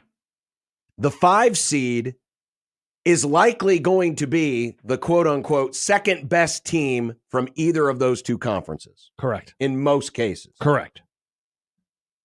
But the question becomes, again, what if, let's say, using this year as an example, Ohio State and Oregon are playing for the Big Ten championship, and Penn State finishes in 3rd, right? Mhm. 1 spot out. Yeah. And just for argument's sake, let's say it's Ohio State that won the regular season matchup with Oregon, and then they win the rematch in Indianapolis. Ohio State, so they won both? They won both. Okay. Well, let's say that Penn State gave Ohio State all it could handle. And they're in the 11 regular and they're season. 11-1. And they're 11-1 versus Oregon being 11-2. Yes. Okay. What do they do? What do they do? Yeah. And you could have a similar conversation on the SEC side, all to get that coveted 5th spot. Again, because again, the 5th spot will likely go to the next best team in either the Big Ten or the SEC. And I would say this, the reward is actually less who you get in round 2, but it's who you get in round 1. Because you're right, you do have to win. Well, the reward is you get a home game. The reward and you're going to be a 3-touchdown favorite. Yeah. That's your reward. Yeah, and you're probably going to play a team you should be able to beat at home. Yeah, and then you go on and now, like last year, oddly enough, it's funny that we're talking about this. Yeah, it'd probably be the ACC or Big 12. Last year, the lowest ranked conference champ that was in the playoff was Bama. Now, the lowest ranked conference champ in general was Florida State, but extenuating circumstances. So, like, that just getting those 2 games back to back versus having to play, the 1 or the 2 seed, and you get the home game and you get the G5. Like it's there's a lot to like about and that. I think about this. I mean, there's the potential you could finish 3rd in your conference, but get the 5th overall seed. Yeah. 1 spot behind 4 conference champions. Correct. That's a possibility that exists depending on how the committee treats a losing team in a conference championship game. Well, is it real quick? Is it kford.com? Is that what's yes. What's his website? No, it's not kford.com. It's kfordratings.com. Okay. So I'm going to go and where is his, did you just go straight to the power rankings? Yep. Okay. So let's just pretend that we're going to go right off of this. So the conference champion in seeding order would be Georgia 1 seed, Ohio State 2 seed. Wow, I got to go a long ways to get to the ACC. Florida State, which is his 10th ranked team, and the first Big 12 team finally shows up at 18 Utah. Yep. The highest ranked non-champion is Oregon, which is the 3 seed. Mm-hmm. So in his world, if he is right, Oregon would host a team that is not even on his top 30 graphic. Where the hell what team would that be? I'm scrolling on John. I am looking. I am scrolling. I am looking. Boise State. So they would host the Oregon, right? Oregon as the 5 seed would host a team right now in Boise that he has ranked 45th in his power rankings. And if you're just going off of the points per game above or below FBS average, which is how he puts together point spreads, Oregon would be on a neutral field a 3-touchdown favorite. And then, so if Oregon wins that, which they would then get to face their old mate, Utah, and that would be the team that they would play in the bowl game. So that's what we're talking about when it's like, it's not, again, just that you're the 5 and you get to host the G5. You're the 5, and then you're playing a champion that will not most likely be ranked inside of the top 8, let alone 10.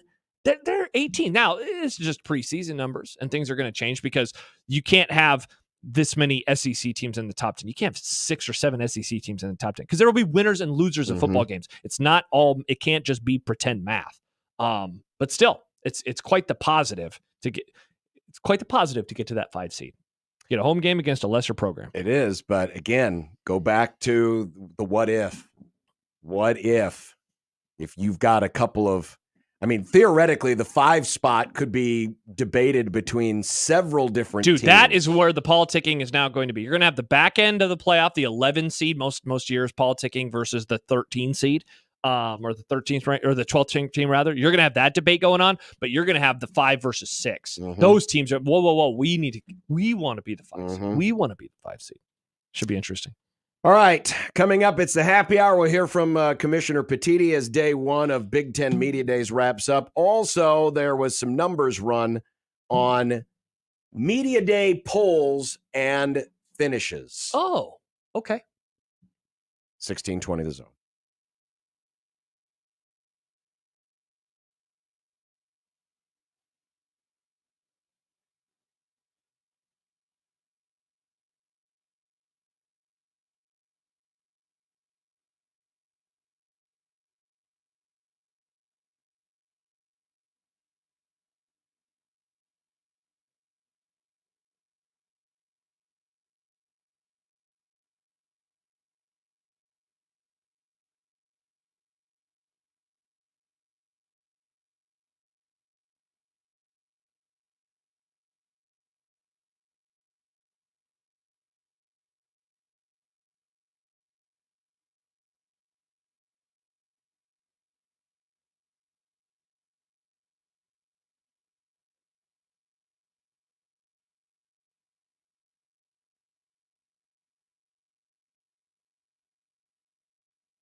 Throw. It would be nice to have a blow. Throw. It would be nice to have a blow. Throw. It would be nice to have a blow. Throw. It would be nice to have a blow. Throw. It would be nice to have a blow. Throw. It would be nice to have a blow. Throw. It would be nice to have a blow. Throw. From your mom. The happy hour is on the air.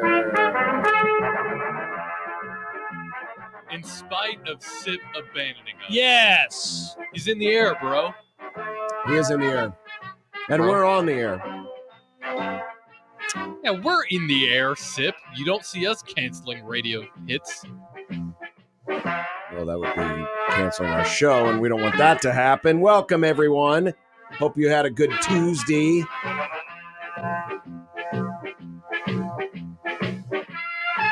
I've made the necessary updates to the non-conference comparing the schedules graphic. I'll get that tweeted out later tonight. You know, that'd be good content for the email, the 1620, the email. You can put the little charts out there and stuff. Man, Yeah. I can't wait to get that email. Yeah. Well, you'll just have to watch my Twitter, I guess. Okay. I'll keep But an if eye. you want to subscribe to 1620, the email, Nick will send you cool stuff. Oh, that's a promise.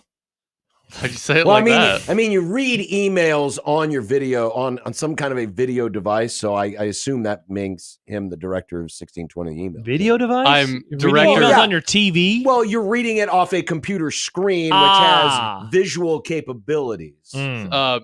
I will get in touch with the director of email, as I am the director of video. I will relay that Oh, information to the interesting. director of Look at email. him just throwing it off, Nice. throwing it away. But if you want to subscribe today, go to 1620thezone.com. Arbitrary Analytics Oh, yeah. I follow this Twitter account. looked at predictions versus results. Okay. Now, this is looking back at the old divisional era, RIP. May it rest in peace, John. To Keep see the what the soapbox difference away. is. It seemed that you were so close, John. It is tucked away. I keep it waxed because Waxed? later, It's a milk crate. later this November, when I need to bring it out, Oh, we know. and say I told you so, it'll be We ready to go. know. It'll be ready to go. We know. But this is let's blow this up a little bit so you can see Load it a up. little bit better. This is the poll results, preseason poll results versus their average finish.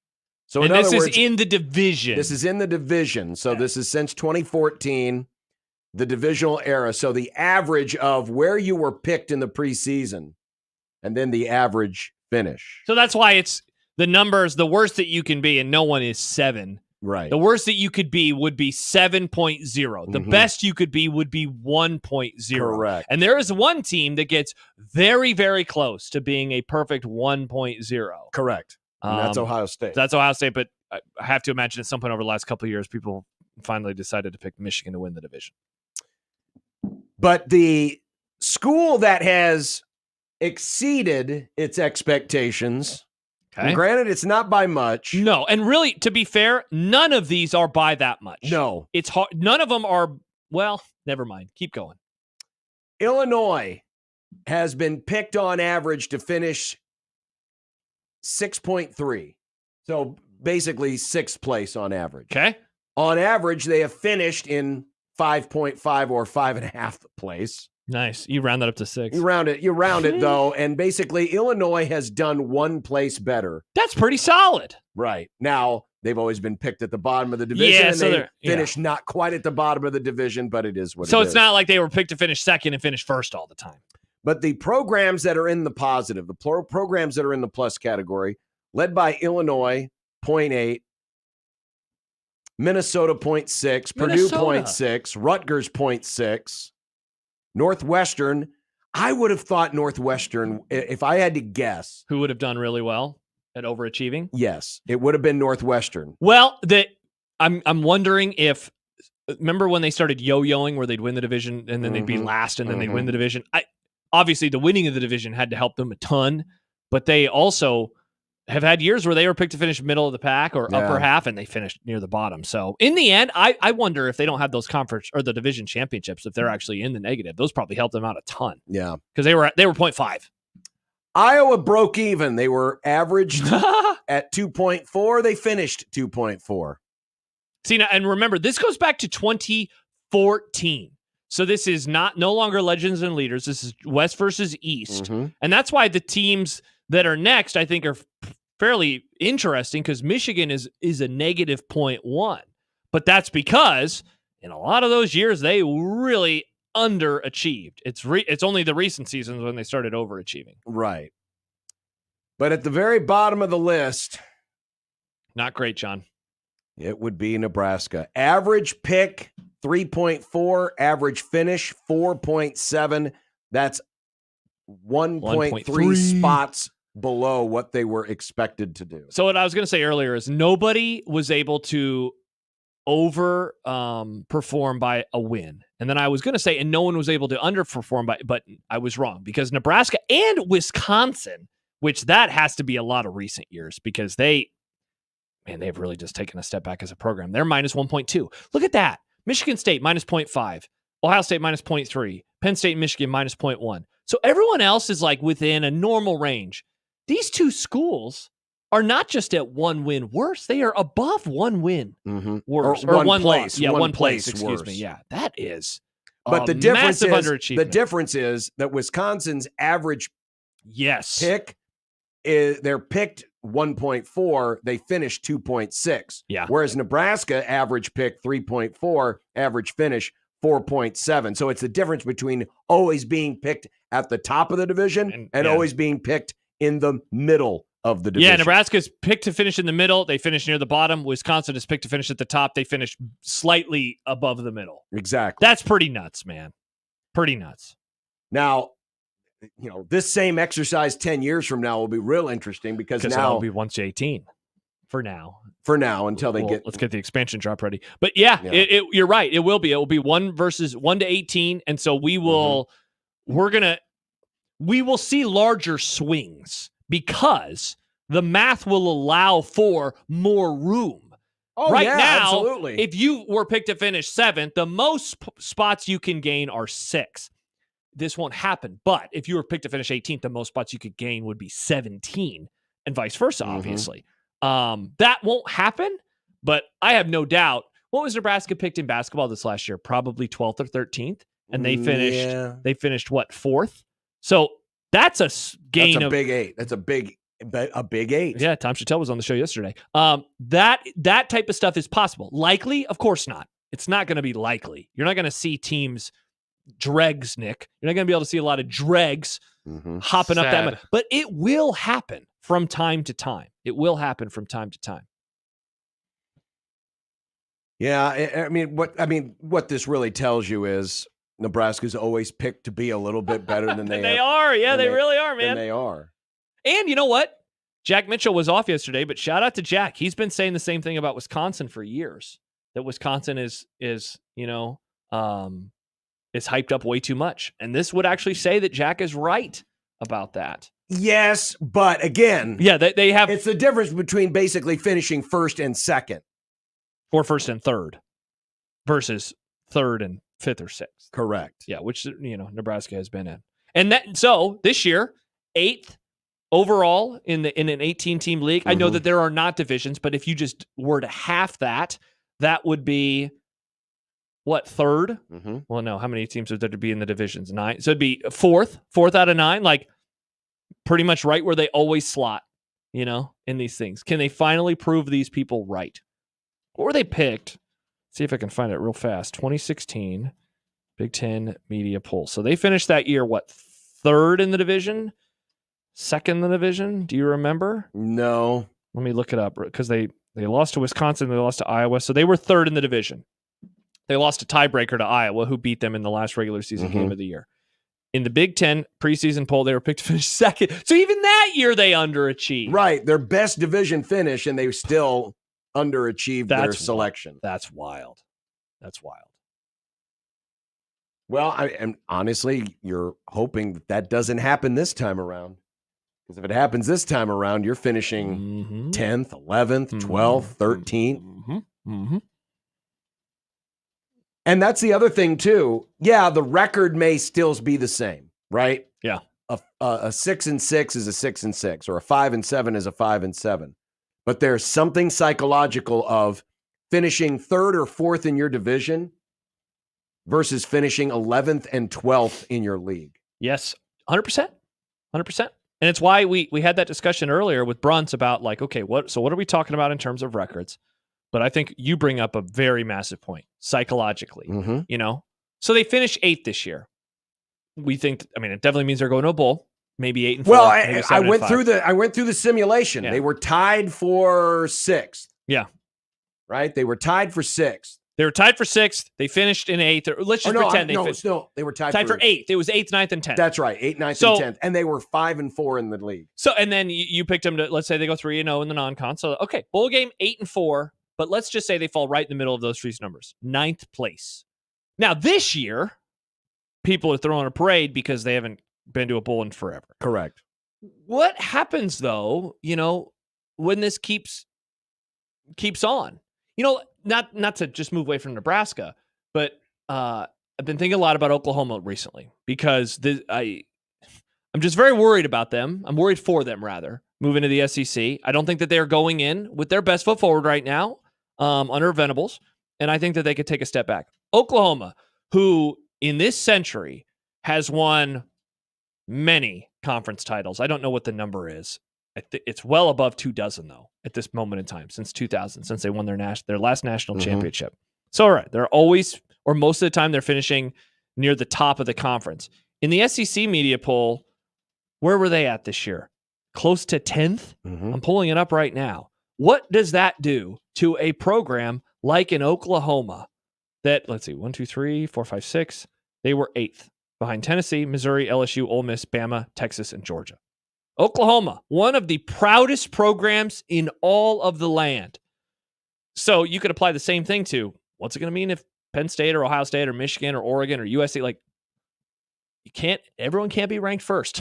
Nope. Let alone second or third. So you're going to have these blue blood type programs in these dumbass big leagues finish 7th, 8th, 9th, 10th. And how those fan bases respond to it. Because there's one thing to finish 3rd in a division. All right, well, that stunk, but at least we're only 3rd in the division. Yep. 3rd in the division, 3 times 2 is 6. At the very least, you're talking about a 6th place finish most likely. And sometimes because of tiebreakers, it's going to be worse. That's why I said yesterday, the new benchmark, especially for these higher level Power 4 teams, is making the playoff. 100%. And that's not going to be an easy get. Yeah. Because you're competing with 3 other conferences, not to mention your own conference mates. But that's going to be the new benchmark. The new benchmark is making the playoff. Someone living off a reputation of, well, we made another bowl game, won't have as much merit as it did prior to this year. Yeah. Because it's one thing to say, oh, I missed out on a 4-team playoff. But now it's going to be about, did you make the playoff or not? That is the new benchmark. A question on the YouTube page from Go Jays asks, what was Nebraska picked to finish in 2012? That's the last time, obviously, they won a division. That was the Legends. So that year, Nebraska in the Legends division, which had, for memory's sake, Minnesota, Iowa, Michigan State, Michigan, Northwestern, and Nebraska. They were picked to finish 3rd that year behind Michigan. That was the year after they had a really nice breakthrough year under Brady Hoke. And Michigan State.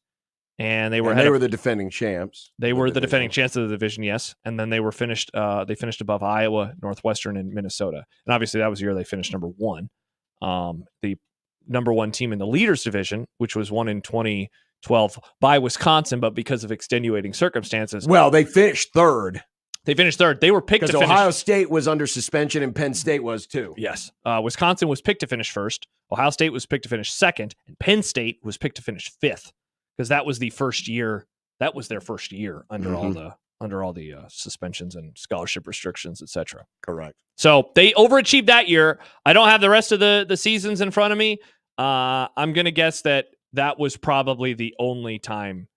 Well, I mean, I guess if you pick to finish 6th or 7th and you finish 5th or 4th, and you've overachieved. But Certainly wasn't going to happen a whole lot in the Frost era. Nope, it certainly was not. All right, coming up next, we're going to review some of the highlights today of Big Ten Media Days. We've got one quote apiece from each of the 6 coaches who spoke, but we also hear from the commish. All right. He's going to talk about how Friday night's a great night for football. Hell yeah, it the is. roster limitations and expansion of the conference. Next on 1620 The Zone. Nick Grum for Circa Sports Iowa. Last night, my Colorado Rockies beat the Red Sox with a walk-off in the 12th inning. If you remember yesterday, I mentioned the Rockies as being a nice choice for tight money line splits.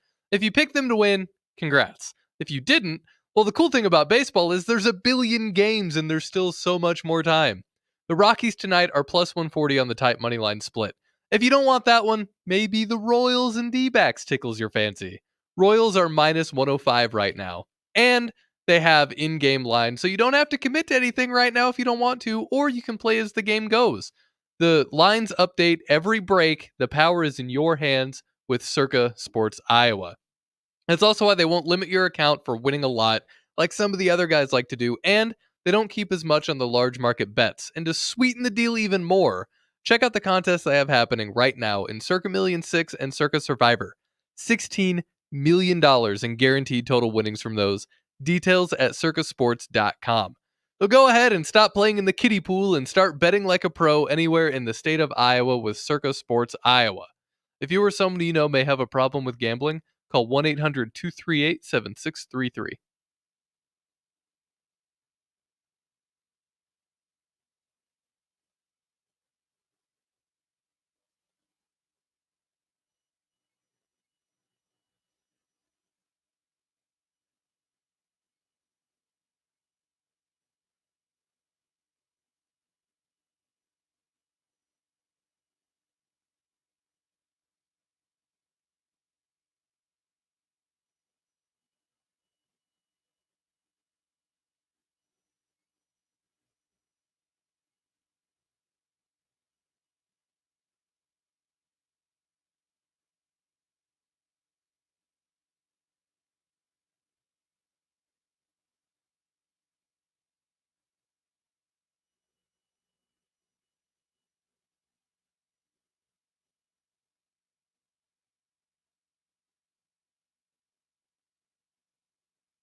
John, did you know that it will be Friday on Friday? No, I had no idea. Well, what are you talking about? How do you not know it's Friday on a Friday? I don't know. All right. Well, have you seen this? Have you heard about this? This week's zone deal is to Les Macarons on Friday morning at 9. Yeah. Wow. We're really doing a great job here. 2 $25 vouchers. I said 9. $50 value. How much does it cost, Nick? That's half off. No, I didn't even 25. You nailed it, Nick. 20 flavors, gourmet chocolates, critical of me saying 9. creamy gelato, and specialty coffees, not to mention more. I like creamy gelato. I love pretty much all of those things. Check it out Friday morning at 9 at 1620thezone.com. It'll be Friday on Friday. Man, I love Fridays. And that means it'll be 1 week closer. We are so close. To the World Series? It's 5.5 weeks away. By the way, we started the show today by talking about the fact that we may not get a football season this year because one of Yellowstone's geysers blew up. There's video of it now. What? I retweeted from my personal account at John Bishop 71. Yeah, someone actually caught it happening as people were all. So there's like this boardwalk that you can walk out to the geyser, and as people were walking towards it, it just goes poof. And people like running back because, stuff. And this is, Nick is excited about this. Nick is excited. Nick is like, yeah, death, murder, destruction. I guess it's not murder. Oh, that's scary. Yeah, it is. And this is the one, this is like the big volcano that we're waiting for in America. The Yellowstone, The yes. Yellowstone super volcano. Is that what they call it? Yeah, I mean, this is all part and parcel of the same thing, but this is just one of the geysers there. So if a geyser blows up, does that mean like we're getting close? Old Faithful is a geyser. Well, what's that mean? You know what Old Faithful is? No. You don't know Old Faithful? Is that the... That's the one that always goes off at a certain time and it blows stuff up in the... Oh, okay. I'm they sure call I've it heard Old about it. Faithful. Oh, okay. Water. It blows water. Water. Yeah, it's water. But I mean, this is basically one of those. Okay. And this one hasn't gone off in a while, right? Yeah, it was. So people are like really scared because if this blows up, it's going to do major damage that Nick will be cheering on from Omaha as he drives to Iowa for some reason. Boy, that is not the endorsement I think Veep was looking for out of you. Yeah, Nick. Sorry, Veep. I'm so excited that Veep's been nominated and I want the volcano to go off. Yeah, Nick, what the hell, bro? Because it's a woman who could be in charge? Yes, you got me.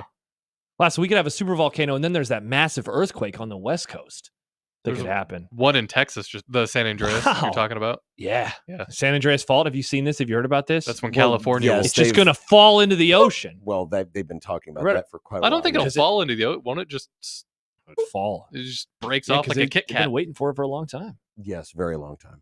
Book of Revelation, folks. All right, let's get to some clips. Speaking of Revelation. Well, let's start with the coaches first. Okay. One quote each from each of the coaches. I'm looking forward to this. Brett Bielema. What did he have to say? We're going to see Illinois on a Friday night. Oh, Friday night. Great night Friday for football. night's a great night for football. He was talking about Gabe Jackas, one of his fine defensive players. Sure, he's great. And his and the recruitment. Listen to the name of the guy that recommended Jackas to Brett Bielema. It's been really unique. A year first. That's not Bielema. That's not Bielema at all. It gave us an opportunity to start that growth. Uh-oh. Are they labeled It's wrong? been really unique. Did things a get year messed up? first, Matt. And I don't know who that is. it's been really unique. Oh, that's Braun. Oh, that's weird. I'll fix that. I'm sorry. I don't know what Don't happened. worry about it. It wasn't that great a quote anyway. All right, so we'll do quotes from everybody except Brett Bielema. Brett Bielema. I will say this, though. Brett Bielema, this is some data provided by Brett McMurphy. Brett Bielema has the most wins, 18, in the first 3 years of any Illinois coach since... Wow, it's got to be someone really long time ago. Ron Zook? John Makovic from 1988 to 1990. Before he went to Texas? Yes. Wow. Been a while. It's been a while. Interesting. All right. Well, I guess David Braun really wanted to be heard. You know, David Braun, people forget David. he is the coach of Northwestern. People forget they went to a bowl last year and Nebraska didn't. They did. God. And Nebraska beat them. And in a way, this is kind of really his year one because he got thrown to the Wolves last year. Yes, he did. So he was asked about that. it's been really unique. A year first, Matt, and going through a first cycle as a head coach. A lot to learn. We have a great staff around me. Excited about where our team is at, and personally, it's been incredible. Our family's gotten settled in. We love the area. Our boys love school. They're staying busy with baseball and camps. Very grateful to be here at Northwestern and having had an opportunity to settle in. Okay. So in a way, this is kind of his first year. You saying last year was year 0? Yeah, I mean, you No, can we were make still the doing argument. that. You can Okay. make the argument if you wanted to, but I don't think they're actually going to allow that to happen. No. Moving on to another Nebraska opponent, Greg Schiano Oh! and the Rutgers. Sneaky Rutgers. Many are calling them sneaky. Their schedule's cake. Rutgers is the Big Ten's only team that does not face any of the predicted top 5 teams in the Big Ten, which is Ohio State, Oregon, Penn State, Michigan, and Iowa. That is incredible. So why is their win total just 6.5? Is that what they asked him? No, I'm just asking you. Why Well, because it's Rutgers. Right. Here's what Greg Schiano had to say about their win total, how this is now a player-led program. We have the guys that can lead our program. At some point in the last 18 months, it went from a coach-led program to a player-led program. And to me, that's always been where the program really begins to shift and it begins to get results. So that's what we need to do. We need to stay focused on the moment right here, but certainly looking forward to the season ahead and the new people that are coming into the league. It's just great. I've always said this, the Big Ten, why do I love the Big Ten Conference? Why? To me, it's that sweet spot, that intersection of elite academics with elite football. That's what makes us special. And it's still college football. I don't care. You talk about NIL, you talk about revenue share and all those things. It's college football. They're getting an education, and they're getting it at some of the most elite universities in the country. But they're also still getting NIL. John, it's okay to get paid. No, but you can see what he's trying to do there. He's trying to promote, the Big Ten way. It's still trying to be Big Ten. Yeah, well, they have school and, nerd stuff. Omaha writes on YouTube, Rutgers will beat Nebraska. Wow, the whole city? The whole city is anti-Nebraska. Interesting. Interesting comment, Omaha. Next up, Luke Fickell. Speaking of player leadership, Fickell credits a group of leaders late last season, which included the win against Nebraska, that helped turn their year around. It gave us an opportunity to start that growth in the last couple weeks of our season last year, leading through bowl prep and then obviously even in a bowl game, that it was really kind of fell on the shoulders of these guys. And to be honest with you, that's what I'm proud of. I thank them for their, obviously their resiliency and their commitment to, at that time, step up. Not wait till January 1, not wait till we can create these little leadership groups and things. They were the guys that kind of at the forefront of getting some things turned around in the midst of, a tough stretch for us. And people forget that going into the Nebraska game, Wisconsin had lost 3 in a row and 4 of their last 5. They had the same record as Nebraska, did they not? Weren't they 5-5 going into that game? Yep. And yeah, then they were beat down Nebraska 14-0. and beat Minnesota. Yeah, that was a rough loss for the Skurs last season. It was a rough year, though, for Wisconsin under Fickell. That was a team, and we talked about them a little bit with Todd last week, Todd Furman. Phil Longo offense didn't really get off the ground like a lot of people either hoped or expected that it could. An interesting year, too, I think, for Luke Fickell. There's a lot of optimism around Matt Rule in year 2. Nationally, certainly locally. I don't seem to sense it nationally for this Wisconsin program, though. Well, Wisconsin's kind of the anti-Rutgers because Wisconsin faces 4 of the top 6 teams predicted in the conference: Oregon, Penn State, Iowa, and USC. And don't forget, they also play Alabama. That's right. That is a week 3, 4. When is that game in the non-con? What day of the week is it? I think it's 3. 3 or 4, I don't September remember. the 15th or 22nd? Yeah, something like that. We talked about Purdue earlier today. Well, Ryan Walters, the head coach, was asked about being picked last. As much as you try not to, read things and opinions of your program or yourself or your players, you still hear it, right? If you're not reading it, your folks are, your friends are, or it gets back to you. So I'd be naive not to address it with the team and not talk about the elephant in the room. But I did mention, a large chip on everybody's shoulder in that building And 18 out of 18 is a large reason why. Well, you can have the chip on your shoulder. Can you be good, though? You said it. You put it on the list earlier. They will not finish last. Yeah. Now, it's a tough schedule, but I think they're better than that schedule. They brought it. You talked about the talent level at the various spots on defense. Mm-hmm. Certainly, they have a defense-first head coach. His teams have made jumps in year 2. Year 3 is really when the money has been made. But year 2, his defenses have gotten better. Hudson Card, can he stay healthy?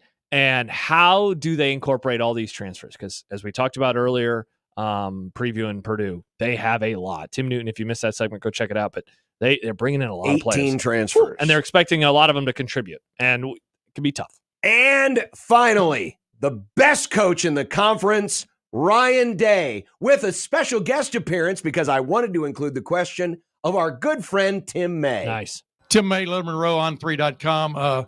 Ryan, I'm just wondering have you told your team to embrace these expectations for this season? And number 2, in your mind, how legit are these expectations? Well, I think anytime you're at Ohio State, we know you're going to have expectations, but there's always going to be chatter. There's always going to be noise, and it's our job to block all those things out and just focus on what really matters. And I think especially this time of year, the easy thing to do is focus on, the goals, focus on the end of the season. But that's really is a waste of time if we don't build the foundation right now. Now, our guys, they know what the expectation is. You've heard some of them say, what their goals are. We're not going to shy away from that. We want to win the rivalry game, be right in this stadium right here, win this Big Ten championship, win a national championship. We know that. But at the same time, that can't be our focus because that's a distraction from where we are right now. And so where this season goes and what this team looks like is going to look a lot different than it did last year. And this is a new journey. We got to rebuild that to get to where we need to be. And that started last winter. But the next step is now in preseason. And so, we know what the expectation is. Every time, I've, gone into a season at Ohio State, I guess this is going to be my 8th season now. 6 is the head coach. You expect to win every game. That's just what it is. And if you don't think that's the case, try losing a game at Ohio State. I mean, you're expected to win them all. So that's not new. We embrace it in recruiting, and we want to make sure that those type of people are in our program. Sounds like a confident man. Yeah, the large breath he took at the beginning of that answer really gave me a lot of confidence. Hey, Ryan, you guys going to be good? Well, at Ohio State, that's the expectation. He's too busy trying to think of the lyrics to his favorite Morgan Wallen Nice, song. Nick. Good reference. People forget Ryan Day loves Morgan Wallen. Yeah, they got a lot of expectations. Their quarterback is mid as hell, which they had a mid as hell quarterback last year. So basically Justin Herbert, but in college. I would say even worse than that, Nick. Even worse than Justin Herbert. Tony Petitti. I thought you said we saved the best for last. You said I said Tony save the best coach for last. But still no Brett Bielema. Yeah, we didn't get to Brett today. Sorry, Brett. Well, everyone wants to know about expansion. Especially those weird YouTube channels. Well, what about expansion? We're focused on the 18 right now. That's what we're focused on. We had to do a lot of work. A lot of work had been done to integrate USC, UCLA. We started that work over immediately when we added Oregon and Washington. So I think we're really comfortable where we are. We've got to get this conference right, and that's what our focus is. So not good news if you're Florida State or Clemson. No. Sorry, guys. Though there is still a part of me, too, that does wonder, let's say that tomorrow they were able to legally separate.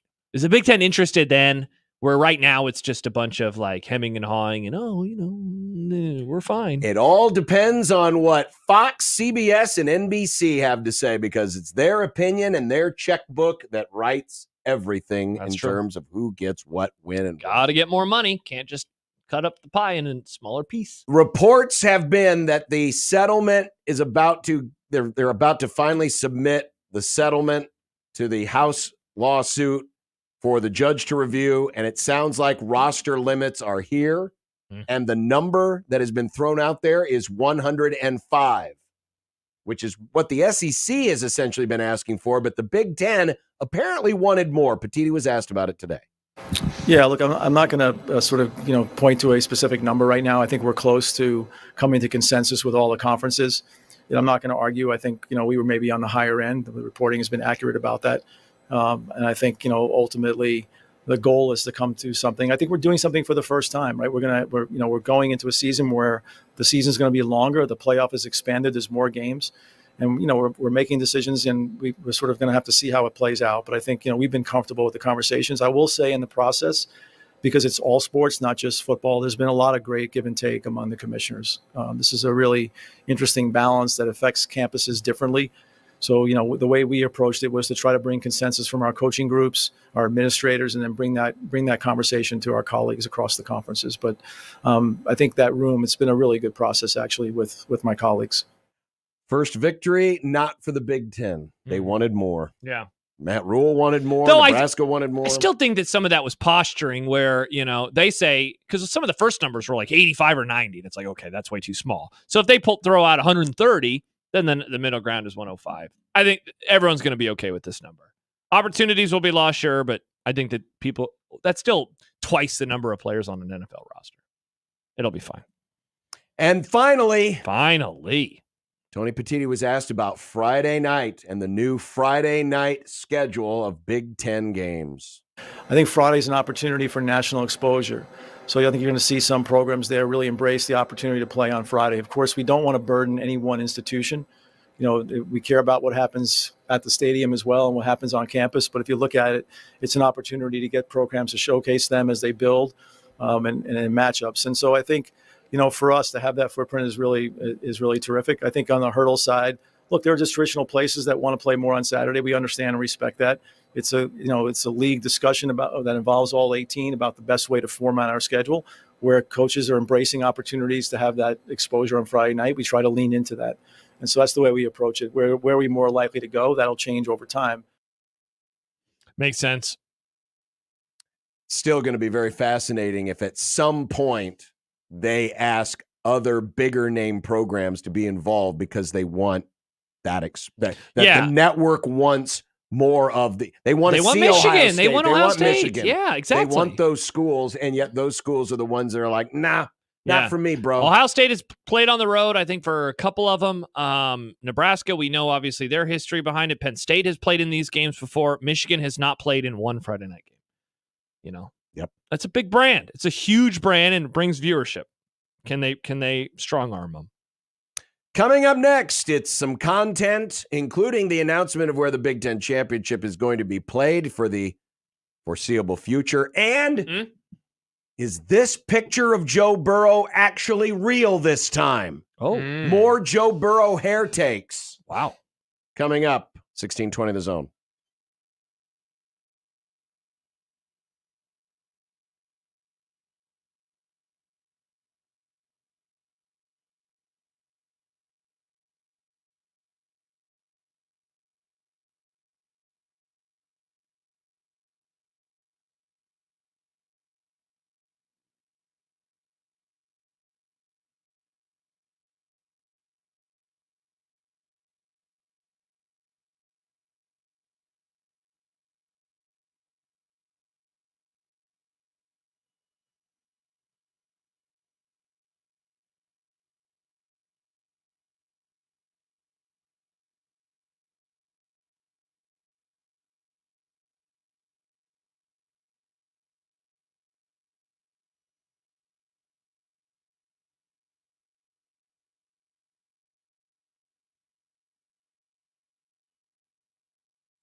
look, I made you some Unsportsmanlike content. Unsportsmanlike content. Unsportsmanlike content. Content that's unsportsmanlike. Quick follow-up to something we mentioned yesterday. Netflix's series that looks into deeper dive issues in sports are going to do a documentary on the murder of Air McNair. Yes. Also, Connor Stallions, Michigan national champion assistant coach. Did he Tony Petiti was asked about it today, and he said, I'm not surprised given the attention that this garnered last winter. This will be Connor Stallions' first public comments on this to So Netflix. in theory, they'll ask him about the Western Michigan thing too, right? But Netflix has not reached out to the Big Ten.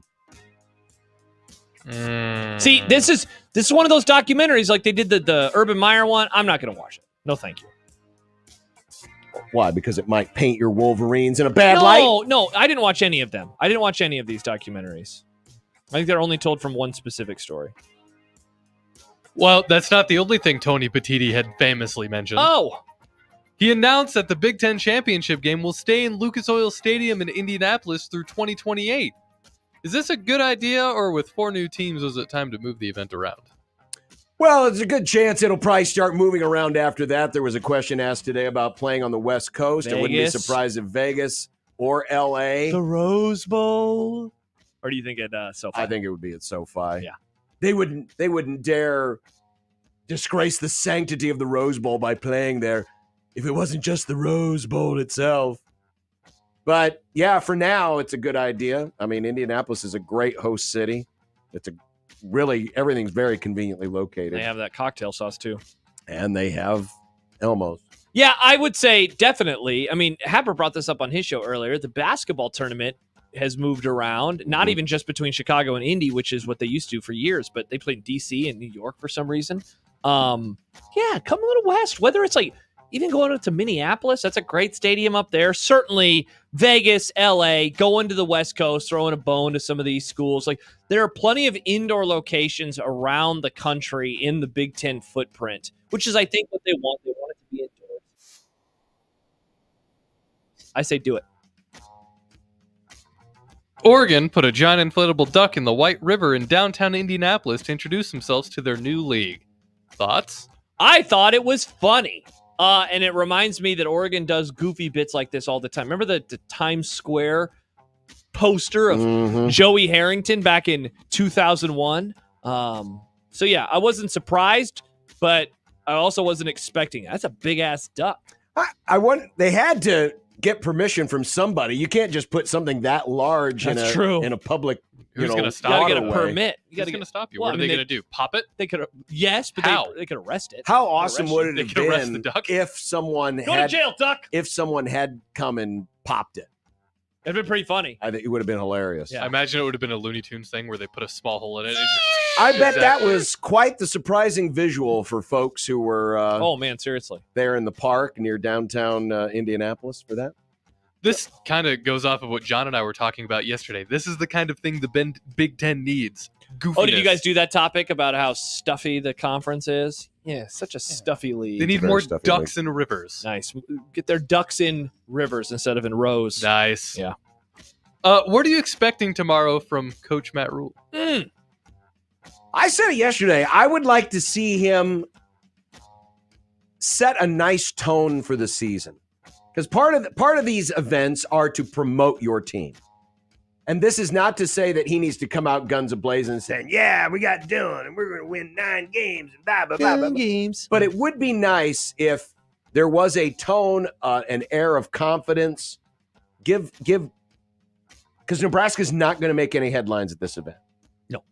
But do you want them to kind of make some headlines? Not necessarily make headlines, but when the obligatory notes column is written, Nebraska makes an appearance and Matt Rule today spoke about Nebraska. Boy, this is a team that really might be an up-and-comer or something. Just something that doesn't grab everyone's attention and steals it away, but just reminds folks who they are. So, he did that interview with Joel Klatt over the last month or so, Mhm. and he was fairly bullish in there about the level of improvement that he expects from the program, which matches what I think a lot of us have heard that he is saying behind the scenes. I think he really believes in this team. So I will say that he does do that. You know, it's not going to be fire and brimstone from the guy, but I think that he is going to move forward with an air of confidence in the program's ability, not just to finally get back to a bowl game, but to maybe, get a couple extra wins and make people feel better about themselves.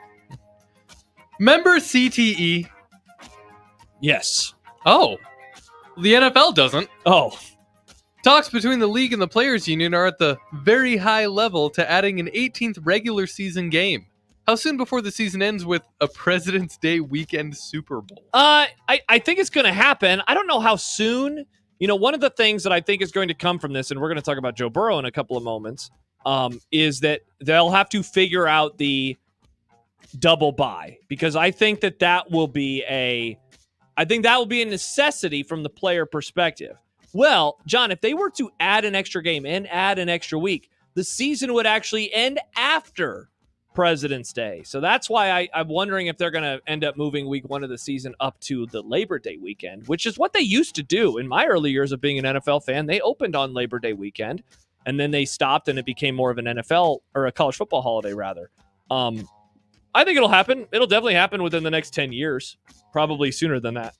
Well, if it's going to happen before 2030, it has to do so with the approval of the union, and that's why I think the double bye is going to come into play. They have to renegotiate the contract, or they can wait until the new collective bargaining agreement, to which it would be part of that process.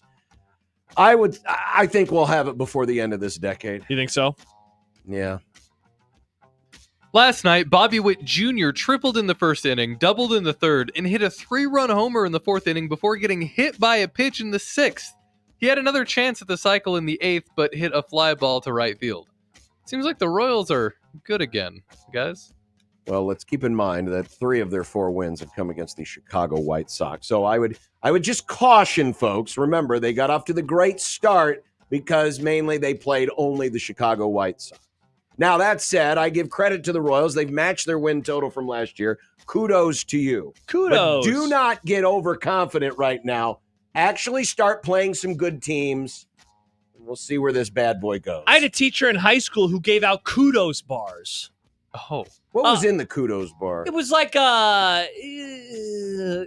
what are the little bars that have like a little bit of sweet, but it's mostly like grains and stuff? It was one of those. You mean granola? Yeah, it was kind of like a granola bar. You had it. I couldn't remember. Kudos was a milk chocolate granola cereal bar produced by Mars. There were 3 varieties: Are they gone? nutty fudge, chocolate chip, and peanut butter. They were granola bars. So she would give us the chocolate chip. Are they canceled? Was a chocolate? Oh my gosh, they're gone. Sad. Nick claims that cancel culture doesn't actually cancel. Nice. What was the question? Oh, the Royals. They're great. Faren said they're gonna challenge for the playoffs. I stand with Faren and my wife. Go Royals. I would love a happy fall. It'd be so fun. Not with her football team though.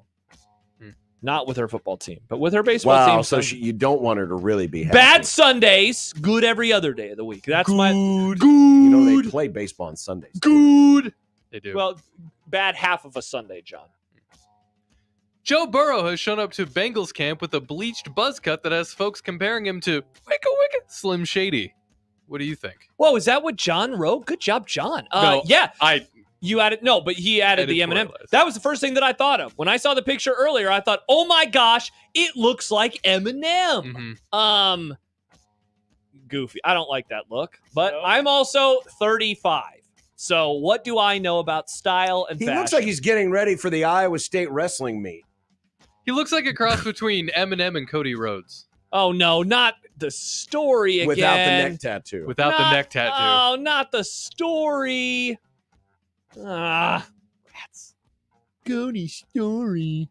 It's a good story, Is that it? Are we done already? Yeah, we're done. What? We're done. There's another question. Fine, you want the other question? Oh, wait, we got to do Thrones. Is that why? Yeah. Okay, fine. Yeah, because you guys apparently didn't do Thrones yesterday. We waited for you, Josh.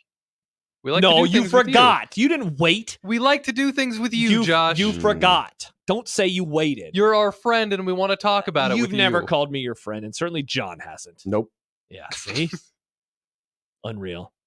We'll have that and what's for dinner next on 1620 The Zone.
All right, so was that episode 6, right? Of 8. Yep. We're 3/4 of the way through the season. 2 more. When it ends, it'll be August. And then we're going to wait another 5 years for season 3. It's going to Seems like the psyops that now is the new war strategy for Queen Rhaenyra, trying to win the hearts and minds of the people. Yeah. Is like the new strategy moving forward. Yeah. It's a good move. I mean, Here's some boats full of food. I mean, she can't rely on old Damon because Damon's still having delusions of grandeur. This man needs to leave Harrenhal. Yeah, just go, bro. He's had every episode is the same. He has a dream. He wakes up. Everyone's like, "Are you okay, bro?" And he's like, "Ugh." Yeah. And he never eats. Eat some damn food. Also, this last time he just kept seeing his brother everywhere. I'm sure he missed seeing his mom Oh everywhere. yeah, he missed doing stuff to his mom. Yeah.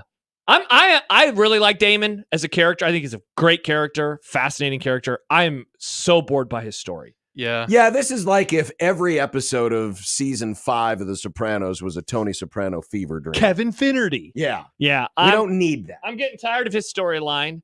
Honestly, and maybe it's just what it's followed, but the last 2 episodes have been a bit of a come down after the great dragon battle. So you didn't like this last episode? Episode 6 or 5? 6. 6 was fine. It's just it feels like the wheels are spinning right now. Well, in terms of moving plot forward. Well, I think they're setting up for. First of all, we've got to have the ultimate showdown between Queen Rhaenyra and Damon, the lovers' quarrel. Oh yeah, because they both have designs on the crown. So they got to get these dragons other people sitting on them instead of burning people alive. And that was the big cliffhanger. Was what's the name of the dragon? It's a Sea Smoke. Is the name Sea of the dragon. Smoke. Great dragon name. It is a good dragon name, Nick. I would agree. And you knew that Rhaenyra's former husband was going to come back at some point. Yes, 100%. The dragon found him. Mm-hmm. If you recall, this was the convenient marriage where he wanted to do his own thing with his male lovers, and she wanted to do her own thing with her lovers. And what part of the season was that in season? Was that like midpoint?